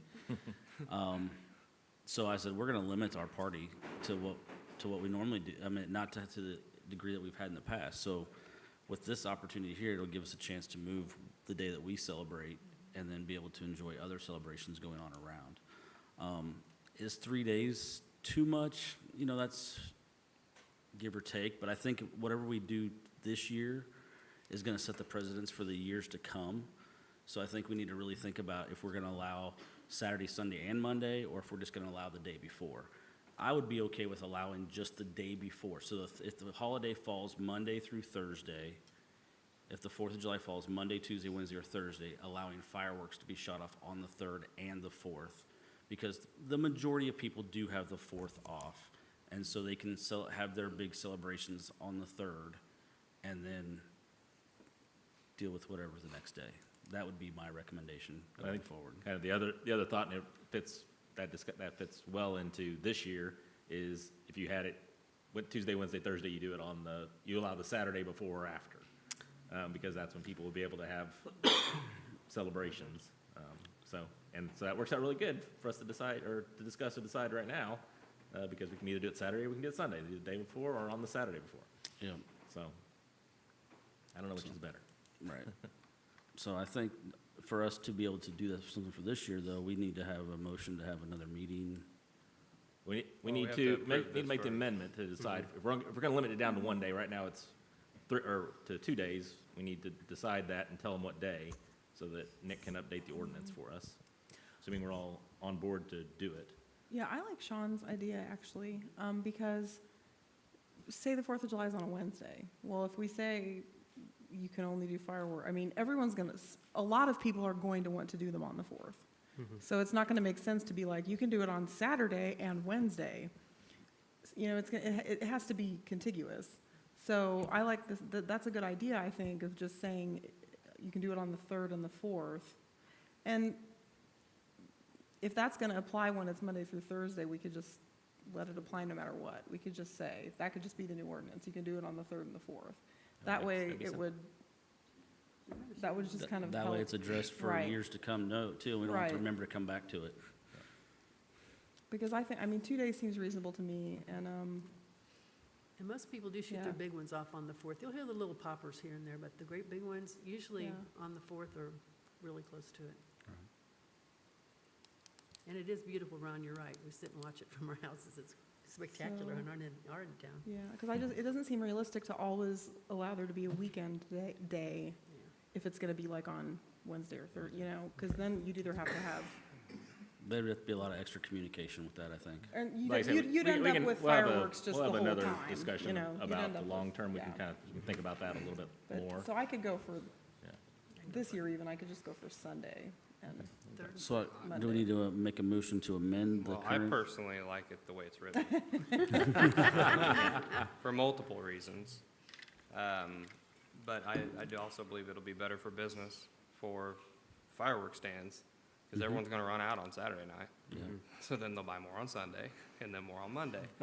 But, you know, this being dated specifically for 2022, I mean, we need to spend a lot more thought than just amending this bill on what we're gonna do in the future. right. Yes. I like this one the way it's written. Yeah, I was going to pretty much say the same thing. I think with this bill being so narrowly tailored to this year, we kind of have some foresight on what the weather looks like. And Saturday, Sunday, and Monday are all supposed to rain. Yeah. And so by having it open those 3 days, if someone finds a gap, it'll be easy for them to shoot it off. Yeah, that's what I was thinking too. And so, I think in the future, I'd be fine with the day before, like Sean said, but for this narrowly tailored bill, just keep it to what's advantageous for the weather that we know of for this weekend. And like I said, the only reason I would say narrowing it this year would be because it's kind of sets the precedence for the years to come. That'd be the only reason why I would say let's narrow it. So why don't you bring us an Amendment A, which would be Sunday, and Amendment B, which would be Saturday, and then this ordinance, which would be Saturday and Sunday. And we can think about it a little more. If anybody else wants to speak at the next meeting, chief shows up, fire department wants to discuss it more. When would said meeting be? That would be that's our next question. It So would have to when- be tomorrow Have to be sooner. Wednesday. or Wednesday. Can't be tomorrow. It'd have to be Wednesday or Thursday. But then, if we make a motion on that one, on one of those, then we'd have to have another one on, No, we can amend it at that meeting, correct? Yes.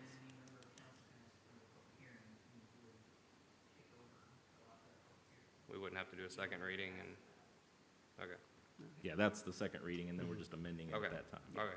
I think that's right. Making sure I'm, Yep. because I'm out on Friday. That's So, yeah, so that's the next question. When would you like to have the I'm next going to blow meeting? stuff up. Wednesday or Thursday? I'd say Wednesday. I mean, the Thursday sooner the works better to get the better people. for me, I'd say- unless we can do it early on Wednesday, like 4 or 5. Can we do it? I'm Can good. everybody do 4 or 5 on Wednesday? I think the longer we give people, the more notice we give people That's what I beforehand was is also thinking. better, but give them notice of the meeting. I could Get meet notice at- one way or the I other. could meet at Notice 8 of the a.m. if fireworks, you notice guys of the wanted meeting, to. right? Yeah, Thursday works better for me too, honestly. I can do either day, I'm good. So, I mean, as long as we have, I guess, 4 people, it really doesn't matter. I can only do Wednesday. Thursday, I have Engineers Without Borders fundraiser, Okay. so I won't be able to make that. We do it Probably late make it afternoon. work. I think the more time we can give them, so. Would everybody be able to do, you can do 5 on Wednesday? 5 on Wednesday, yeah. Everybody do 5 on Wednesday? Probably. Yeah, 5 Wednesday. Probably. You can bring your kids. 5 o'clock Wednesday. Well, my kid will be at her piano lesson, Oh, so okay. I have to just make sure she can get there. Be very short. I'm headed to the lake Thursday. Okay. So we'll set a meeting for Wednesday at 5 o'clock. Okay. All right, we'll move on to second readings. Second reading, Council Bill number 2022-061, an ordinance of the Council of the City of Nixa amending several sections of Chapter 22 of the Nixa City Code to codify and update the city's water rates and to update provisions related to the city's utility billing procedures. If you'll recall, at the last meeting, we presented the utility billing policy changes, as well as inclusion of the water rates all into an ordinance, one ordinance, so we don't have an ordinance and a resolution, and so everything is found in one easy spot.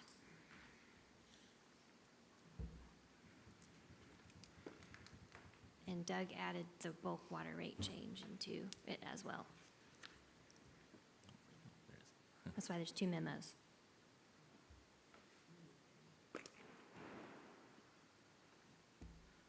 Question? Any questions? I'll ask probably Doug and Jimmy a question, but where are we on the rates for RDE and? We don't have the ordinance ready to bring to you yet. It's still in progress. Okay. Every time we talk about water, I'm going to bring it up, so. Yes. Any questions? No questions? We'll open up a public hearing if you'd like to speak to this item at this point. And we'll close the public hearing. Any further discussion? Motion to approve? I'll make the motion. Second. Roll call, please. Jared Giddens, Yes. Aaron Peterson, Yes. Darlene Graham, Yes. Amy Hoekstra, Yes. Sean Lucas, Yes. Justin Orr. Yes. And move on to 2022-026, or 062. Second reading, Council Bill number 2022-062, an ordinance of the Council of the City of Nixa accepting the dedication of certain rights-of-way of the minor subdivision generally located along the 700 block of East Crystal Avenue. Thank you. Mayor, Council, good evening. So this is a dedication of right-of-way through a minor subdivision final plat. It is at the east end of East Crystal Avenue, which is west of Tiffany Boulevard. It was originally platted as part of Tiffany Highlands Second Edition. That plat called for Crystal Avenue to be stubbed out for possible future expansion to the west. In 2003, the Highway 14 Office Park development, which is directly west of this, made some stormwater improvements, including a large detention basin just west of Crystal Avenue. And part of those plans included turning Crystal Avenue into a cul-de-sac. So this includes the dedication of approximately 2,128 square feet of right-of-way to properly maintain that cul-de-sac.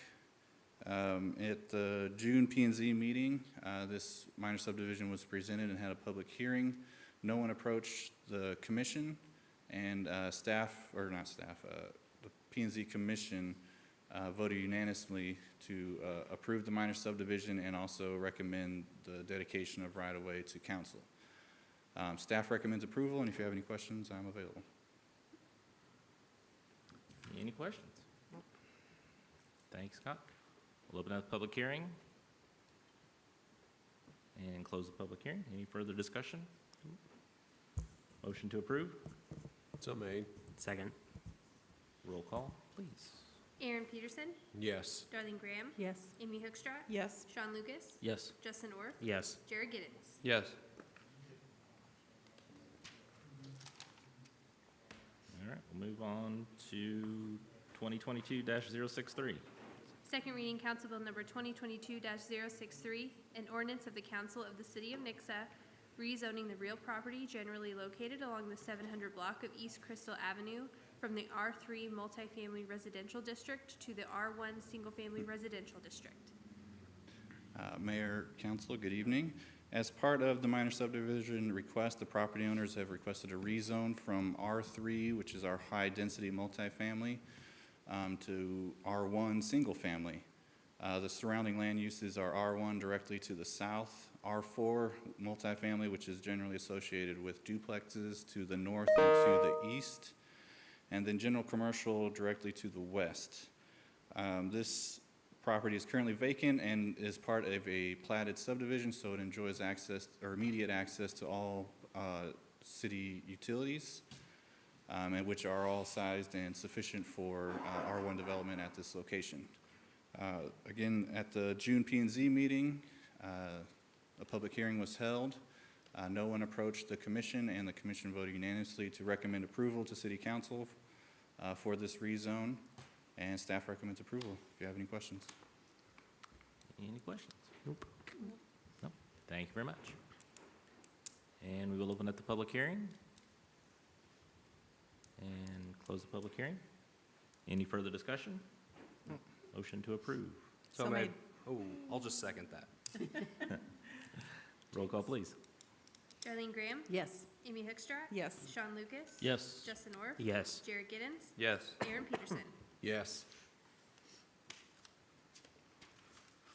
Second reading Council Bill number 2022-064, an ordinance of the Council of the City of Nixa amending the 2022 annual budget to appropriate funds for the purchase of audiovisual equipment and video conferencing equipment. Good evening, Mayor and Council. As Becca said, this is the second reading tonight of an ordinance that was presented at the June 13th council meeting. This ordinance is for a budget amendment in the amount of $35,500 for the purchase and installation of 12 wireless microphones, 4 omnidirectional microphones, chargers, and batteries for the council chambers. You'll notice we are down to 2 microphones now. This would also pay for the purchase and installation of video conferencing equipment for the council conference room. Staff recommends approval. If you let me know if you have any questions. Any questions? Thank you, Cindy. Thank you. And we'll open up the public hearing.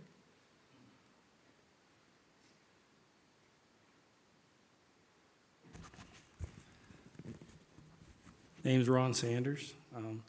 This is why I came here, because last meeting, the amount staggered my imagination.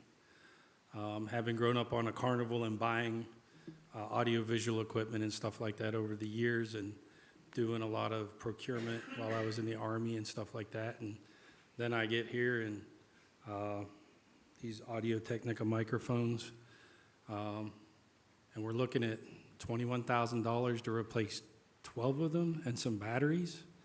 So I don't know how much of that is labor and how much of that is actually equipment.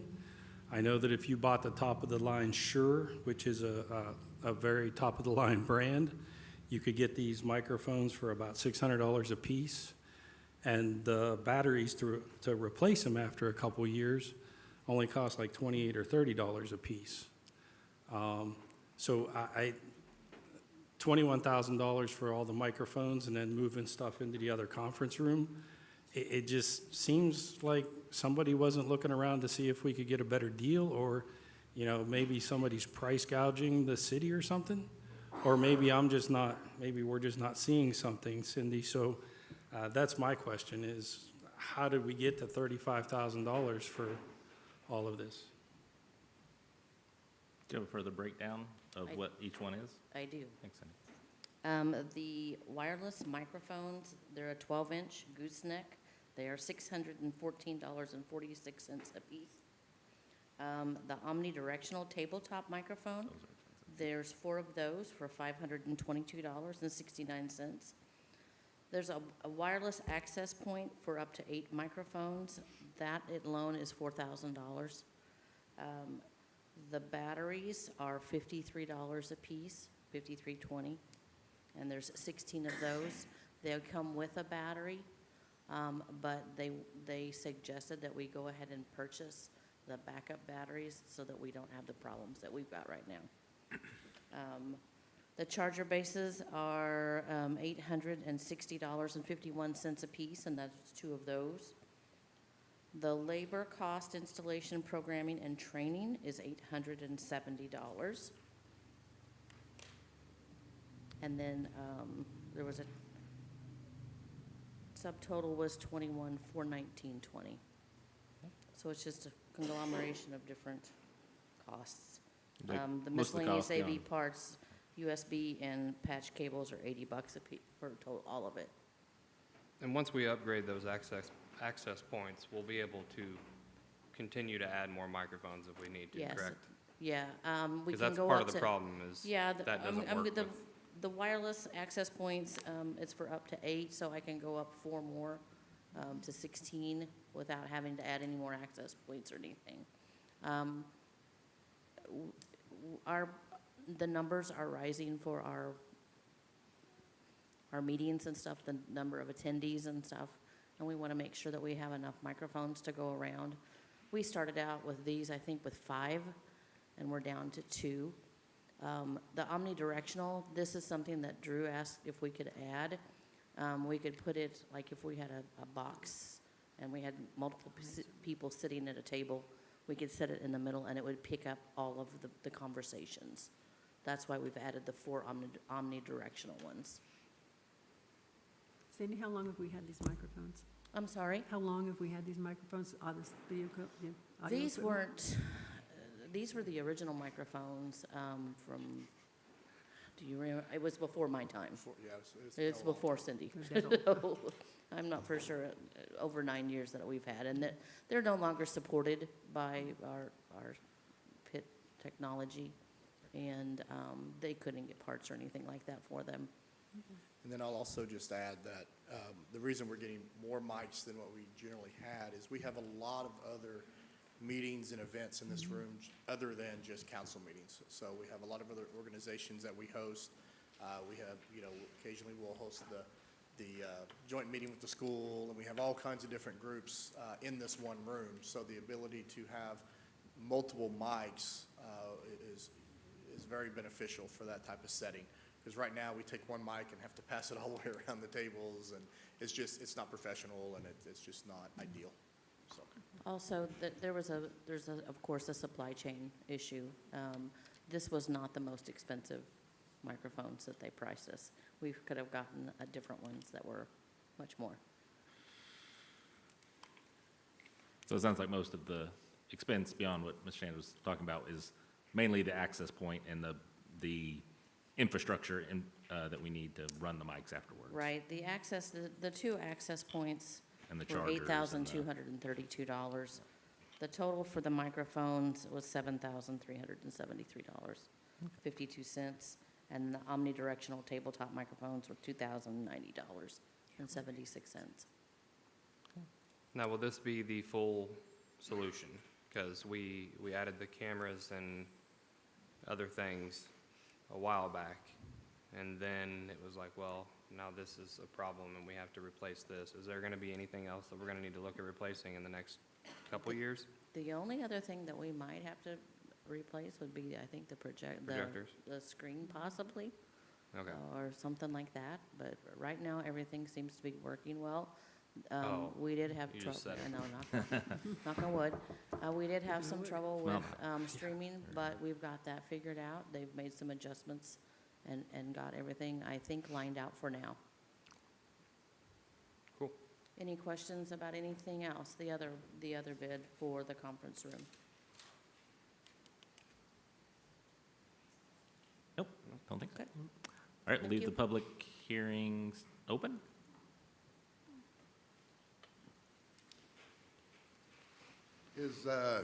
If we do this microphone upgrade, does that mean we'll be able to actually hear the meetings on television at home on YouTube? Hopefully. Because I know I've about blown my TV speakers out because you got to turn it up so damn loud that you can't hear. And then when the video's over, boom, click, it goes back to your regular input, and it's atrocious. We will hope so. Drew's raising his hand. Oh, Drew. Drew has a response for you. Sure. Yeah, you have to, when I'm watching on my computer, iPad, Crank it up, yeah, yeah. no, it's definitely true. Oh, I thought they were giving you that. I wasn't done, by the way. Can I get Sure. back? Oh, yeah, no, they didn't even start you. You can come back. So, just to be clear, since we're streaming, that's another one of the big reasons we need this upgrade is because now that we are streaming meetings, exactly the problem you're pointing out is that people are having difficulty hearing everybody speak. Part of that is due to the fact that we don't have enough microphones to go around, and the ones that we do have, these wireless ones, have a very short cardioid shape that's range of sensitivity, if you will. You have to be very close to the microphone on these for it to pick up, and often we don't have, folks forget to lean into them. Sometimes, unfortunately, council members also forget to lean into your microphones, so this is another good reminder. But your microphones work as long as you lean into them. However, these ones, you've got to be really on top of them for this, to pick up, and so the new microphones will be more sensitive. And because there's more of them, we can dial them into the room a little bit better, and we're going to create a lot more of a sensitive situation where you can hear things much more clearly, assuming that the product works as promised. Thank you. And I Drew. did have Drew review these before I made any decision on them. And one other thing about the little, the omnidirectionals. Omnidirectional means it'll pick up sound from any direction. And I asked Cindy to add those to the bid because I felt like that would be important because we do have, like Jimmy said, we have different meetings that happen in the space that people come and want to be able to stream their meetings or be able to do a Zoom version of their meeting. And those types of microphones will be very useful in some of those setups. Thank you, Drew. Go, Ms. Belcher. Okay, and I'm just reading through this thing here again. I'm not trying to be a Debbie Downer here, but I'm not seeing anywhere where the $8,000, which is the majority of that budget for the microphones, is listed as a wireless access point. Is it behind the timer? I'm just not seeing it? No, I think it's just included in not. that I think 21,000. she just Yeah, gave I a just summary of the things that were Because being I think purchased. She that didn't would give kind all of the gone a long infrastructure. way, maybe to add that in, because like I say, it comes down to trust, you know, and we're getting on there looking at the best microphones made in the world, and they're $600 a piece, and we're coming up with $21,000. It just really didn't kind of make any sense. So it just, not to be skeptical, but, you know, kind of hit what Jared said on earlier, you know, it takes respect and trust, I think, for a functioning government to run properly. And on that note there, I think the trust was kind of thrown out the window a long time ago when council, and I'm not going to beat this dead horse, but you all had an opportunity to avoid the recall and avoid all the stigma that's come to Nixa and all the stigma that's been coming to city council ever since. Hey, if you're speaking to this ordinance, I will. you need to stay on this ordinance, please. And the trust and the respect that, you know, We're like I speaking say, specifically this kind on- of brought up the trust thing for me. So that's kind of where I was going, was there was no mention of that extra $8,000. It was kind of stay on presented topic. that there was $21,000 worth of microphones and batteries, which did not make sense. And on that note, I will be respectful, and I will address this at the next city council meeting, but, you know, like I say, the shoe should fit on both feet. So, thank you. Thank you, Mr. Belcher. Let me put a perspective on this. I was a drama teacher for 25 years. I've been retired for 16. We bought new microphones we finally bought microphones for a stage about 20 years ago to do shows. We bought 2 wireless microphones, and they were $300 a piece at that time. This is a bargain to me, because we had to pare back how much we could spend, because then you had to do where you hooked them all up and everything else, and cables to go with things. And audio equipment is extremely expensive.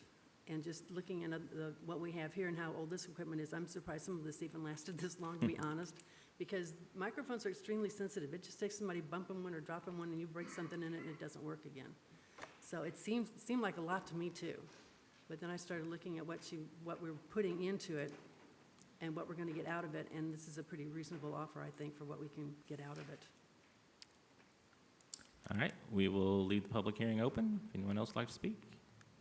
I think, outside of that, I think Cindy had some comment. I was just going to say Oh, that I sorry, did Cindy. summarize in my memo what we were doing. It was basically just the installation and purchase of this. It included the wireless access points. I didn't specify that. I can do that in the future if you would like. If it's something specific like this too, you can also include just the invoice is fine, and then you have all the I detail. almost included the bid, but then I asked if that's what they did on the others, and they said they did not. Okay. So I did not include the bid Sometimes, this time. sometimes we have more specific ones, sometimes not. Yeah. All right. We'll close the public hearing. Any further discussion? No. All right. Motion to approve. So made. Second? Roll call, please. Amy Hookstrat, Yes. Sean Lucas, Yes. Justin Orff, Yes. Jared Giddens, Yes. Aaron Peterson, Yes. Darlene Graham. Yes. All right, move on to the resolutions. Resolution number 2022-065, a resolution of the Council of the City of Nixa authorizing the city administrator to execute a contract with Hogan's Incorporated for the washing and painting of Water Tower Number 4.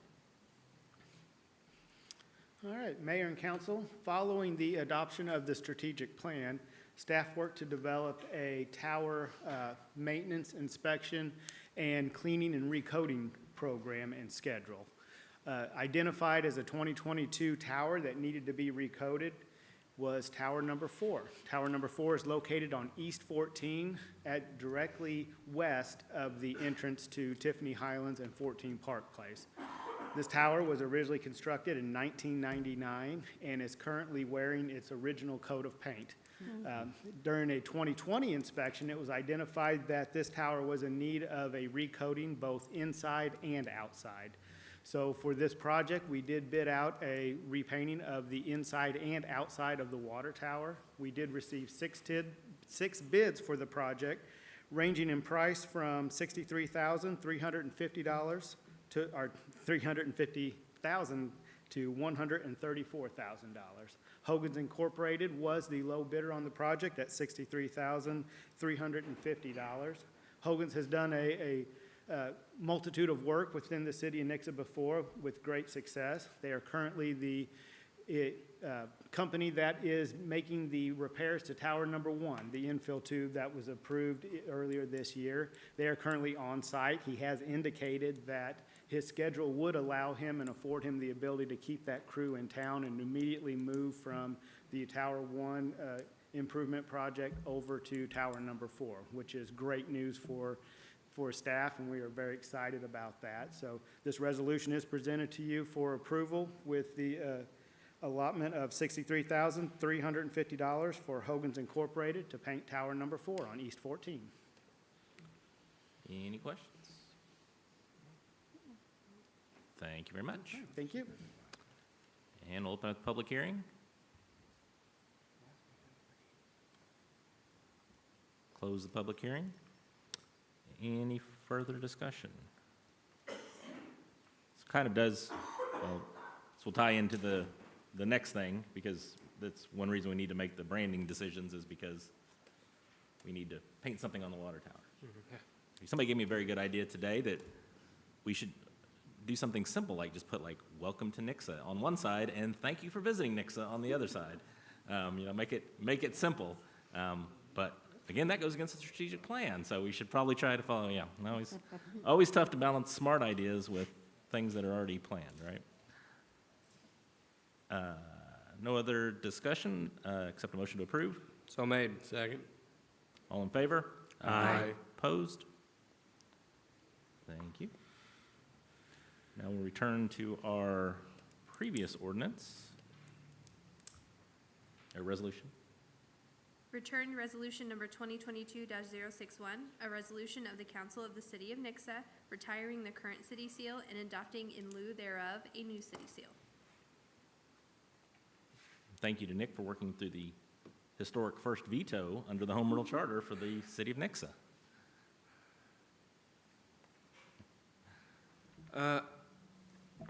We've presented quite a bit of information to you, and I wanted to kind of, rather than kind of rehashing some of the PowerPoints I've brought to you in the past, I thought it'd be best to try to give you something tangible so you can kind of really see kind of what the branding is, how it gets fleshed out. what does it mean when we talk about adopting a seal, and kind of what does that turn into? Why does it have to be designed the way it has to be designed, and from a technical perspective, to achieve the different things we want it to be able to do? So I've given you a couple. Our design consultant was actually friendly enough to at no cost, produce some little handouts for you guys as a way for you to kind of feel and see how the logo works in an engraving scenario. So you have a coaster that's been laser engraved out of wood, and you also have an acrylic keychain with the city logo on it that's been engraved with a laser as well. And so those kind of show you why, when designing, you have to think about how does it going to look in a single color, because a single color design is what you actually get when you engrave, and it also has to work good once you've applied whatever colors you want to apply to it, right? And so we think about things as they're designed in that engraving scenario, and then how does it also work once it has color on it.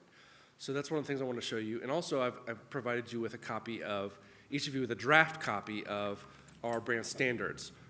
That's really the kind of the fleshed out work that this is why it's taken so long for our graphic design consultant to work with us on, and every department, really kind of working on every department's logos and what are all the implications of new branding for all of them.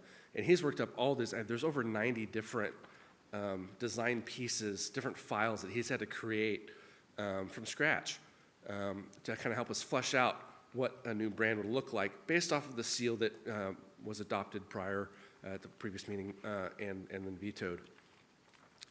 And I want to show you that brand standards book as an example of why it's difficult to ask for an amateur or student designer to submit a design that's going to think of all these different implications, all these little ripple effects that come out of a city seal design. Because your city seal, what the approach that we've tried to have is the city seal kind of has all the elements of the rest of the branding kind of in it, and then it kind of flows out from there. So it's got the X, and it's also got the silhouette, and it's got the font, and it's got the colors, and then you can see how that kind of gets applied in these other different ways.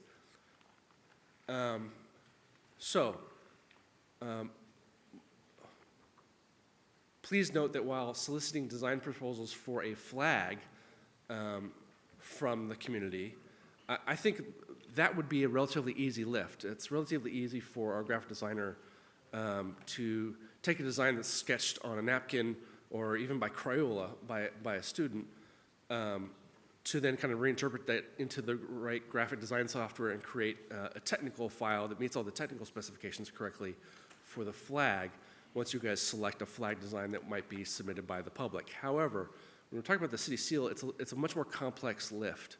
And I would not recommend that we ask an amateur to design a city seal and think of all the brand and the whole brand standards really are in front of you, and thinking about and developing that whole standards book.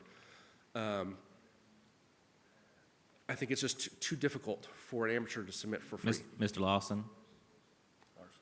Larson? Did you? It's kind of hard to hear Drew over you. Go ahead. And I don't think that if we, unless we have a significant amount of prize money or we hire somebody, I don't think that you're going to get very many professional designers that are going to submit fully thought out presentations like this that we've got from a very experienced graphic designer who has experience in branding with 3 Fortune 500 companies and is a local professor teaching graphic design. He's in fact our intern's professor at Drury. And he developed the brand standards for us and developed all those files, and then she was able to follow those standards to create the PAFR document that you looked at earlier tonight, right? So the brand standards kind of sets the sandbox, the boundaries of the sandbox that you can play within as a designer, and then she's able to come along and use those boundaries to also still be creative and create a really cool and very professional looking document for something like an annual report. You can imagine us doing financial reports for the police department, for the parks department, and all kinds of documents that we can do. Welcome to Nixa guides, economic development brochures. There's a lot of documents and brochures that we can redesign based off of these brand standards if and when adopted. Also, the website's being developed based off of these brand standards right now. And so if we decide that we don't want to go with this brand standards, my recommendation would be, well, first of all, it would cause an issue where our website will not be designed in time for launch in September, because it's just going to take a lot more than a couple months to develop a brand standards like this one that's so thorough from scratch. If you were to have somebody else submit another design and you were to select somebody's design that had different fonts, different colors, different shapes in it, then we've kind of really got to start from scratch. So my recommendation would be that if you're not going to, first of all, my recommendation would be to adopt the seal, to overturn the mayor's veto. If you decide not to do that, and by the way, if we do not adopt the seal as presented, your nice little keychains and your and your nice little coasters will have to come back to me and go in the trash because they're not the official seal. He's threatening us. I'm playing in a game. I'm playing a dangerous game. And so my recommendation would be, if you decide not to go that way, my recommendation would be that we hire another brand consultant. That's not a project we've budgeted for, and you should be aware that typically an experienced brand and design firm with experience in location marketing and things like that would come in, and they're going to charge at least $250,000 for a branding project. We've had this done pro bono, essentially. I mean, I've put a lot of hours into it. He's put a lot of hours, and a lot of my time that you pay me for is wrapped up in this project over the course of the last year. But we've not had to hire somebody for this project. And so, just be prepared for that. So if you decide we want to hire somebody else, there's going to be a pretty big cost to that if we want to hire a professional and experienced design firm. And I would not recommend that we do kind of design branding by public submission. I don't think you would see you wouldn't see any Fortune 500 business asking the public to submit branding and then adopting that as their branding. It's a precise and careful thing, and you've got to kind of have some control and input over that process. And to make sure that the things are designed to technical standards. I think I've touched on all my concerns there, and I would not recommend asking the public to lead the rebranding effort for the city.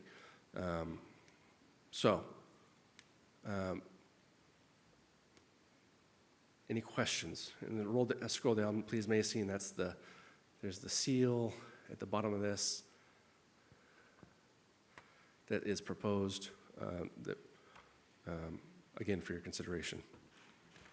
If we approve this, looking through this book, which is very helpful, are you open to suggestions on some of the things that are colors and how and things like that is going to be used? So things are not finalized in that book, and that's ultimately going to be up to Jimmy and the department heads. We work through those things. So like the police patch is not finalized. The one that's in there is just a placeholder. That's not the actual police patch that we would recommend. Also, there's a flag. There's a place for the flag in there, but I just threw one in as a placeholder again because we've not adopted a flag. But the key piece that I need is that city seal, because then if we have a city seal in place, then I can start to kind of build everything else out from there, if that makes sense. Because it has the core symbol, which is the 4 converging arrows, Nixa red X, and it has that blue silhouette of the 3 homes in the front, the businesses in the middle, and the city in the background supporting our homes and businesses. And yeah, it's a draft still at this point, and not been officially adopted by the city administrator, and he'll ultimately have the final say over what makes it into the final and adopted version of the brand standards. Any questions for Drew? Is this just about the seal tonight or everything? It's just about the seal, but they're going to take everything else from the seal. Okay, well, then I have a question. So I'm looking at it, page 9, it says minimum clear space, that they require minimum clear space as defined by the width of one of the logo mark arrows, and it shows everything all in the block. But if you look at the city utilities logo and the parks logo, they don't fit inside that block. Yeah, so the fun thing about a brand standards is we get to set the rules however we want. And we've set the rules to allow for our utilities logo is a little bit unique because it's got that long tail and the check mark. So it's It's just a little bit different. But still, before you put a border around it, or if you move that logo next to something else or somebody else's logo, you still want to generally have that much space around the full edge of the utilities logo to match about the width of one of the converging arrows, because that'll give you about the right amount of spacing so it doesn't feel too crowded next to something else. Well, this is my thought, though, is that I like the utilities logo. I like that check mark. Yeah. I think it makes it a little bit less like that in your face. I don't know why we couldn't adapt that. Sorry, guys, I don't know why we couldn't adapt that in that case and just We talked not about that put a the lot colors earlier it. on in this process, and when I met with each of you, that was not one of the designs that was brought forward as a finalist. Well, you know I didn't like most of the designs anyway. I know. So I'm just bringing this to you now, Drew. I understand. I tried to follow the consensus I where know. it was leading me. Any other questions for Drew? Thank you, Drew. And we'll open up the public hearing if anyone would like to speak.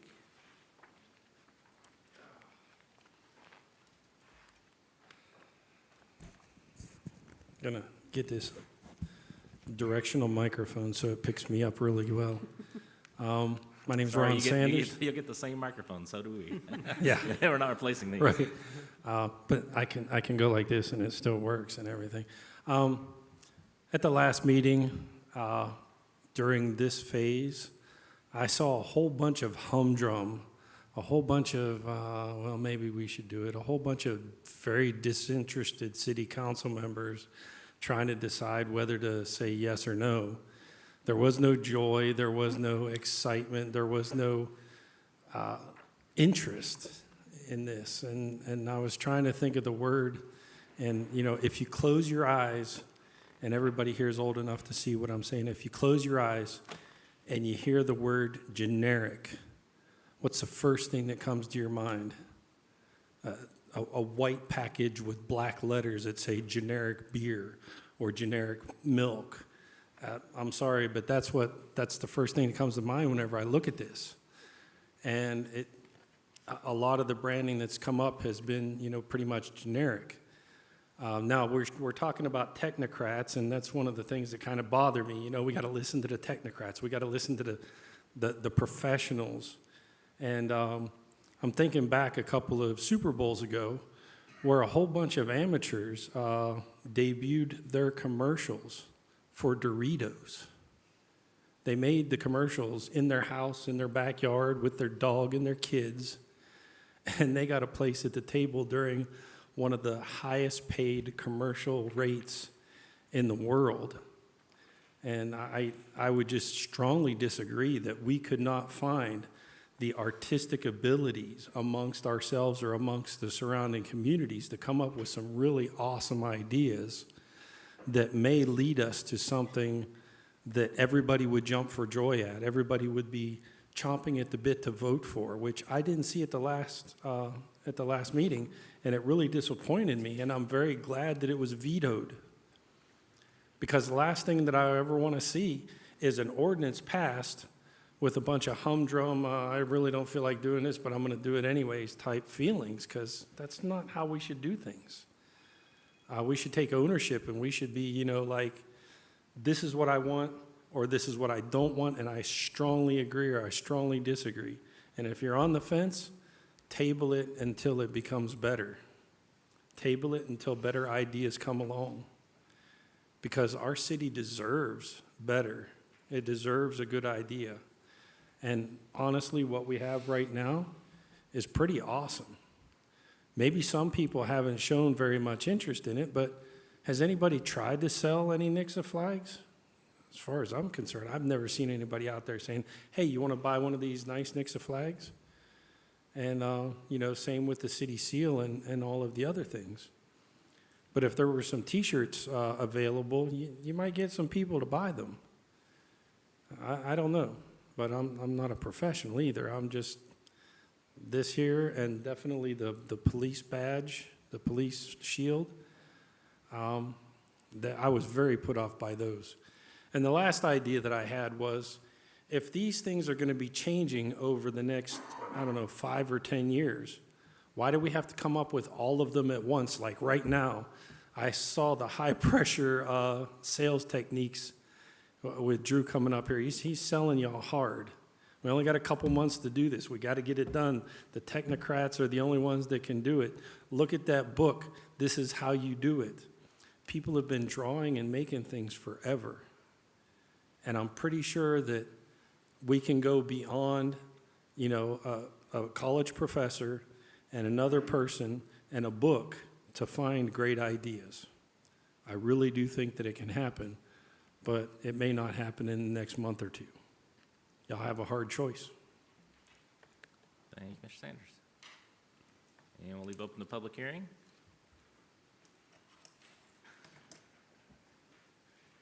And don't forget the extra $250,000 if we have to hire somebody else.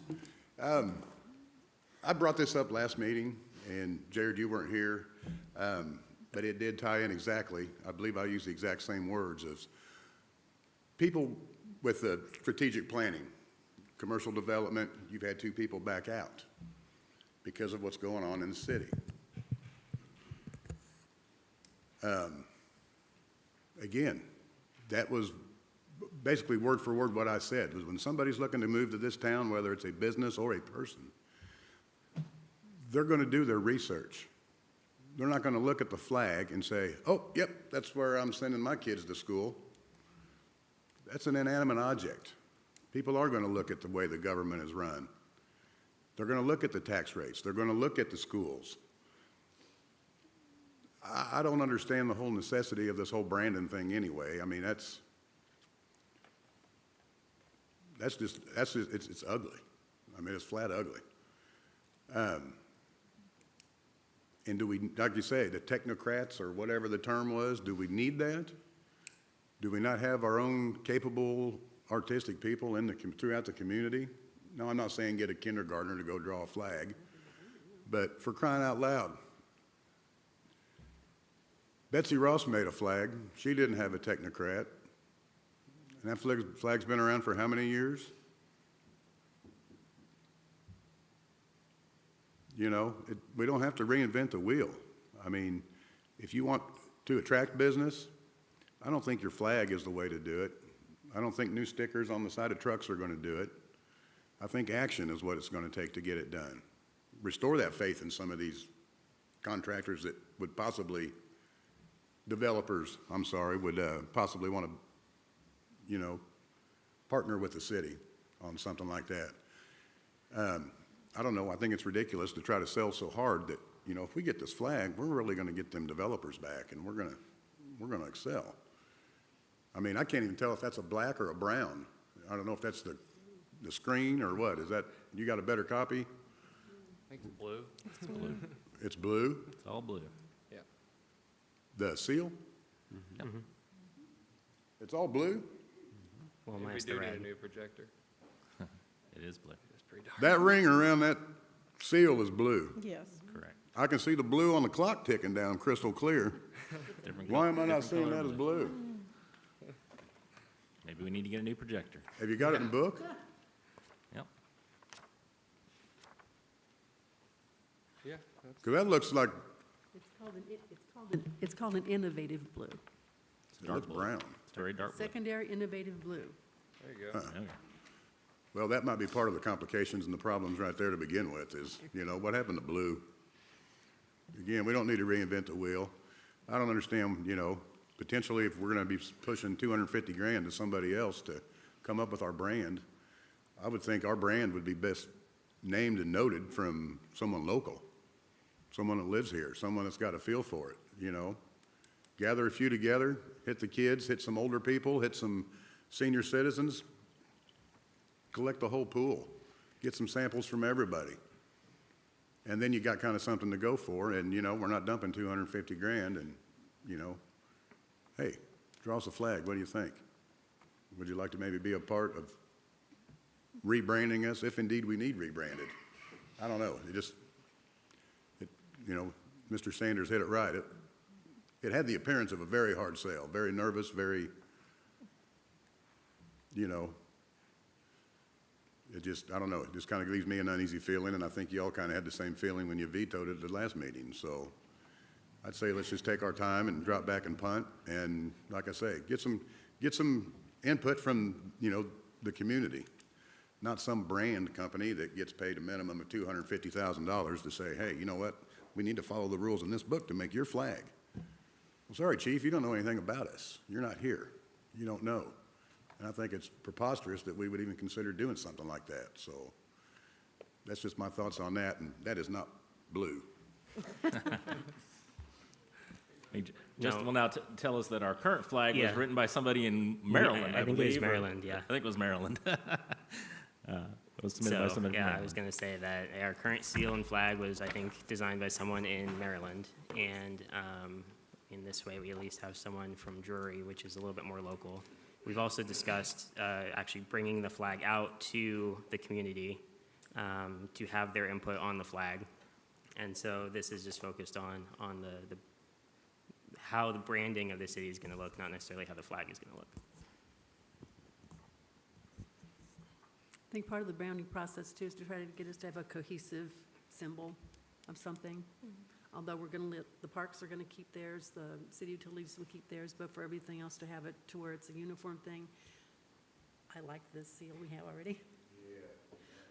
I would change the middle of it, but other than that, I like it. And I've told these people that, they know it, so.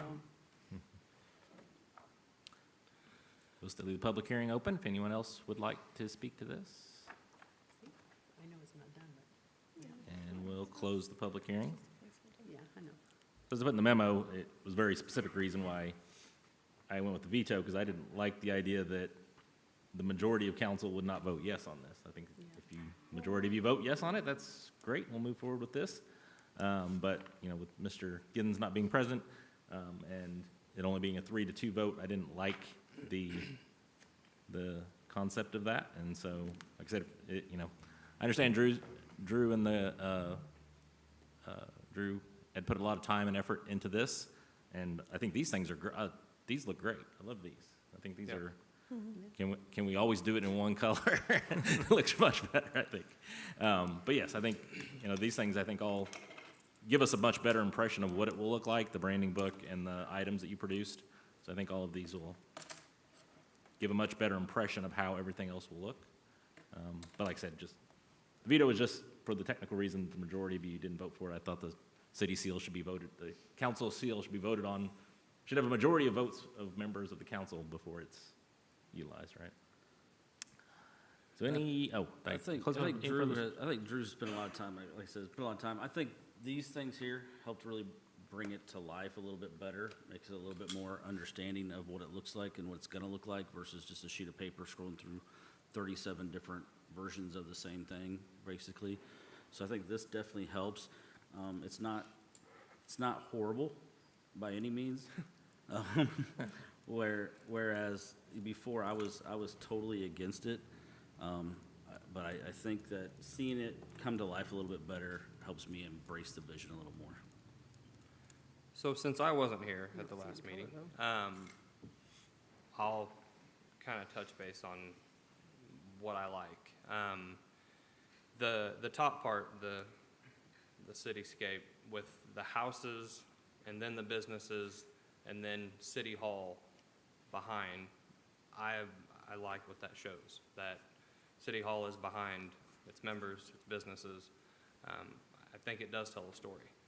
And the X, I think the X can be whatever story any member of the community wants it to be. Going back to the, X marks the spot. Is this where you met your spouse? Is this where you shot your first firework? Is it where you got your first dog or got your first job? I like what it tells. And granted, this being the city seal, this is what these people use. I like the other branding that goes on the back side of it. We actually, played around with some ideas of that landscape with fireworks going off behind it for a shirt for the 4th of July next year. I mean, there's just so many things that you can do with this design. And as far as, I don't think a lot of people realize, and I'm glad Mr. Vest is sitting in here because he can appreciate this. When you go to order something, whether it's a ink pen, a banner, a yard sign, whatever it is, being able to provide the information that's in this book Because it's not just if I tell Zern, hey, I need a sign and I want the letters to be red. How many colors of red are there? We don't Yeah. have comments from the audience. Oh, sorry. Don't answer that. My bad. I'm breaking my own rules. Breaking your- But just having all of this isn't something that we would be able to get from someone that doesn't do this professionally for a living. I mean, the amount of information in here is great, in my opinion. I do like it. I actually think I kind of prefer the one color logo. is it? However, I mean, on a lot of embroidery and stuff, most of it is done one color. So I don't know, I like the story that it tells, because you can kind of make up your own story to what it means to you. And I think that's kind of cool.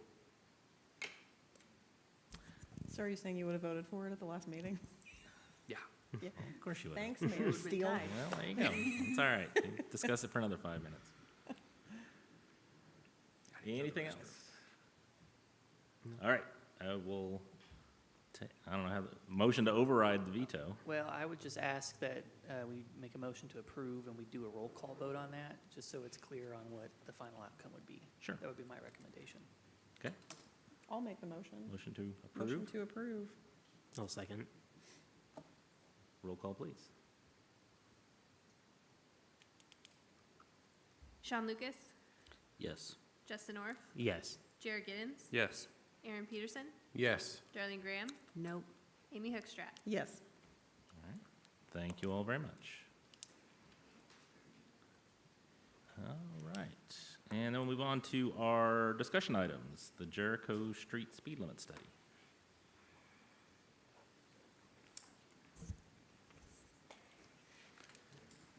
Good evening. This information is provided from a discussion earlier this year about a request staff received from the Springs Homeowners Association to reconsider raising the speed limit on Jericho and East Weldon from 15 to the 25 mile per hour standard set for other residential subdivisions. Though traffic control measures are set by the city's traffic engineer, this item came before council shortly after staff had received that request, and we had committed to bring you some more information. We've needed some time to go through a couple studies from our consultants. As is typical for the request, staff, we immediately began work to capture updated traffic data. We do that with equipment that we have that registers both speed and it counts vehicles. And we do that immediately before we make any decisions or make any reviews, because that way we have the latest information. It's information past the last time we looked at it or its original design, if it was way back then. So we can review any of that. In this instance, we solicited recommendations from both of our consulting traffic engineering consultants. The report from both of those firms was included in your packet, and it's online with my memo and the other information.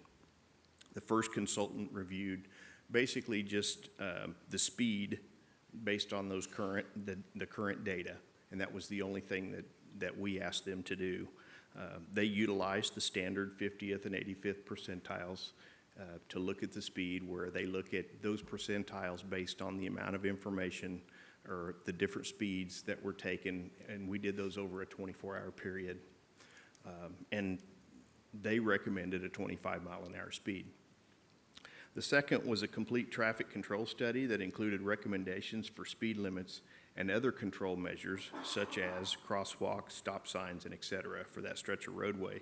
The speed limit analysis included the use of a Transportation Research Board's speed limit setting tool, and that's outlined in the National Cooperative Highway Research Program report.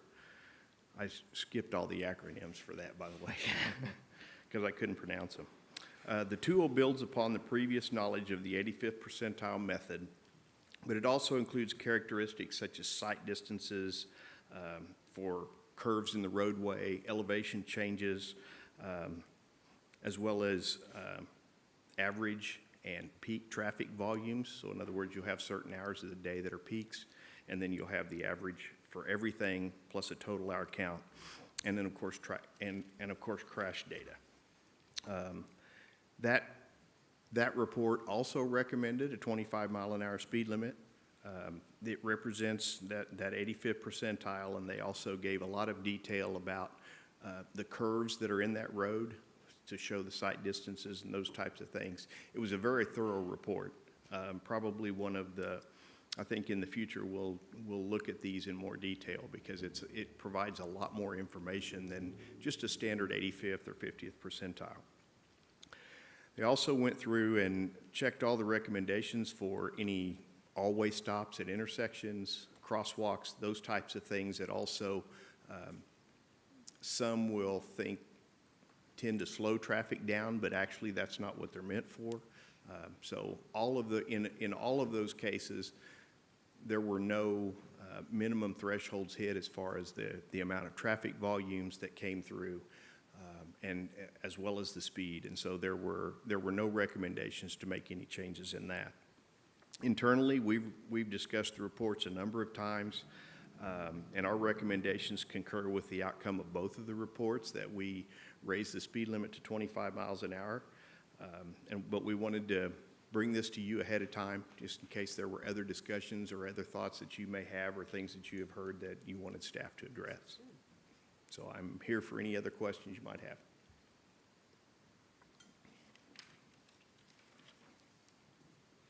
Any questions? I've already asked all mine.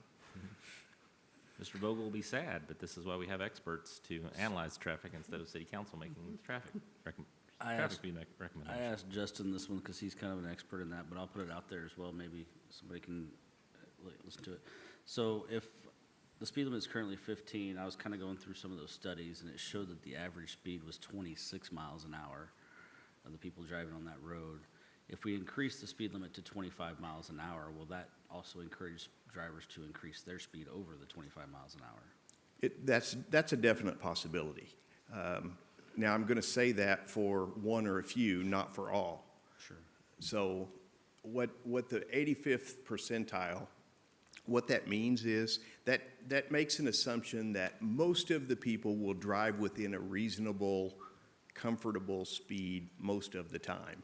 That's where that comes into play. And that's why you see an average of 26 miles an hour. For most people, that's the comfortable speed in which you can travel that roadway and still be safe or feel comfortable driving that.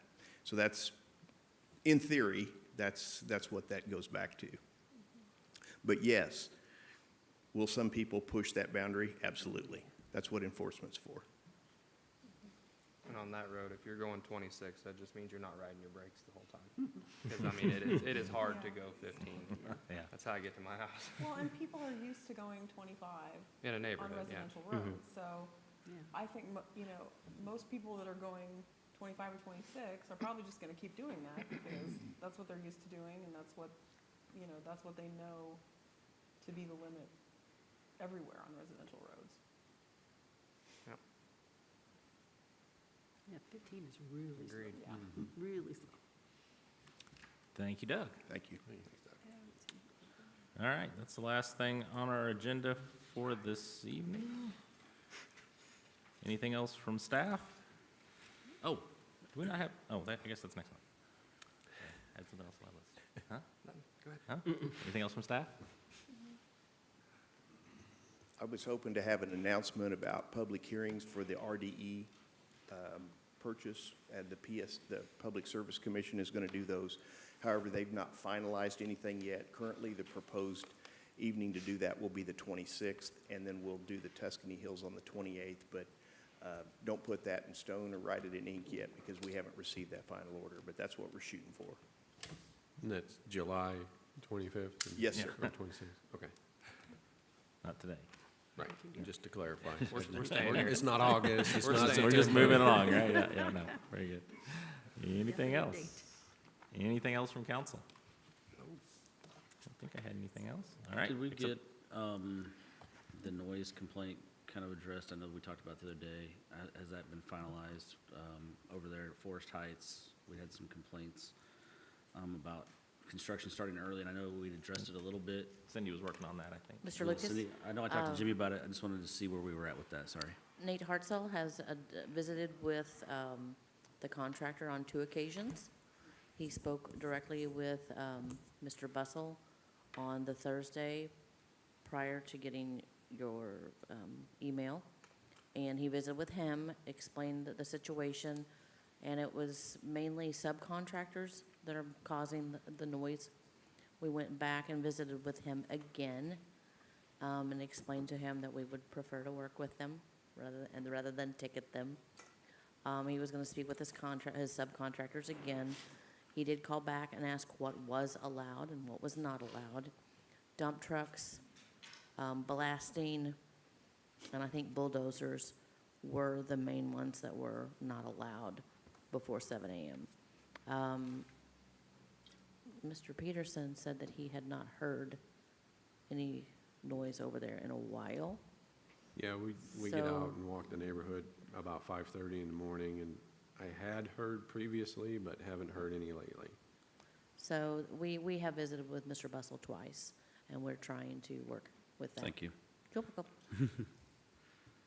Anything else? Motion to adjourn. So made. Second. All in favor? Aye. Thanks.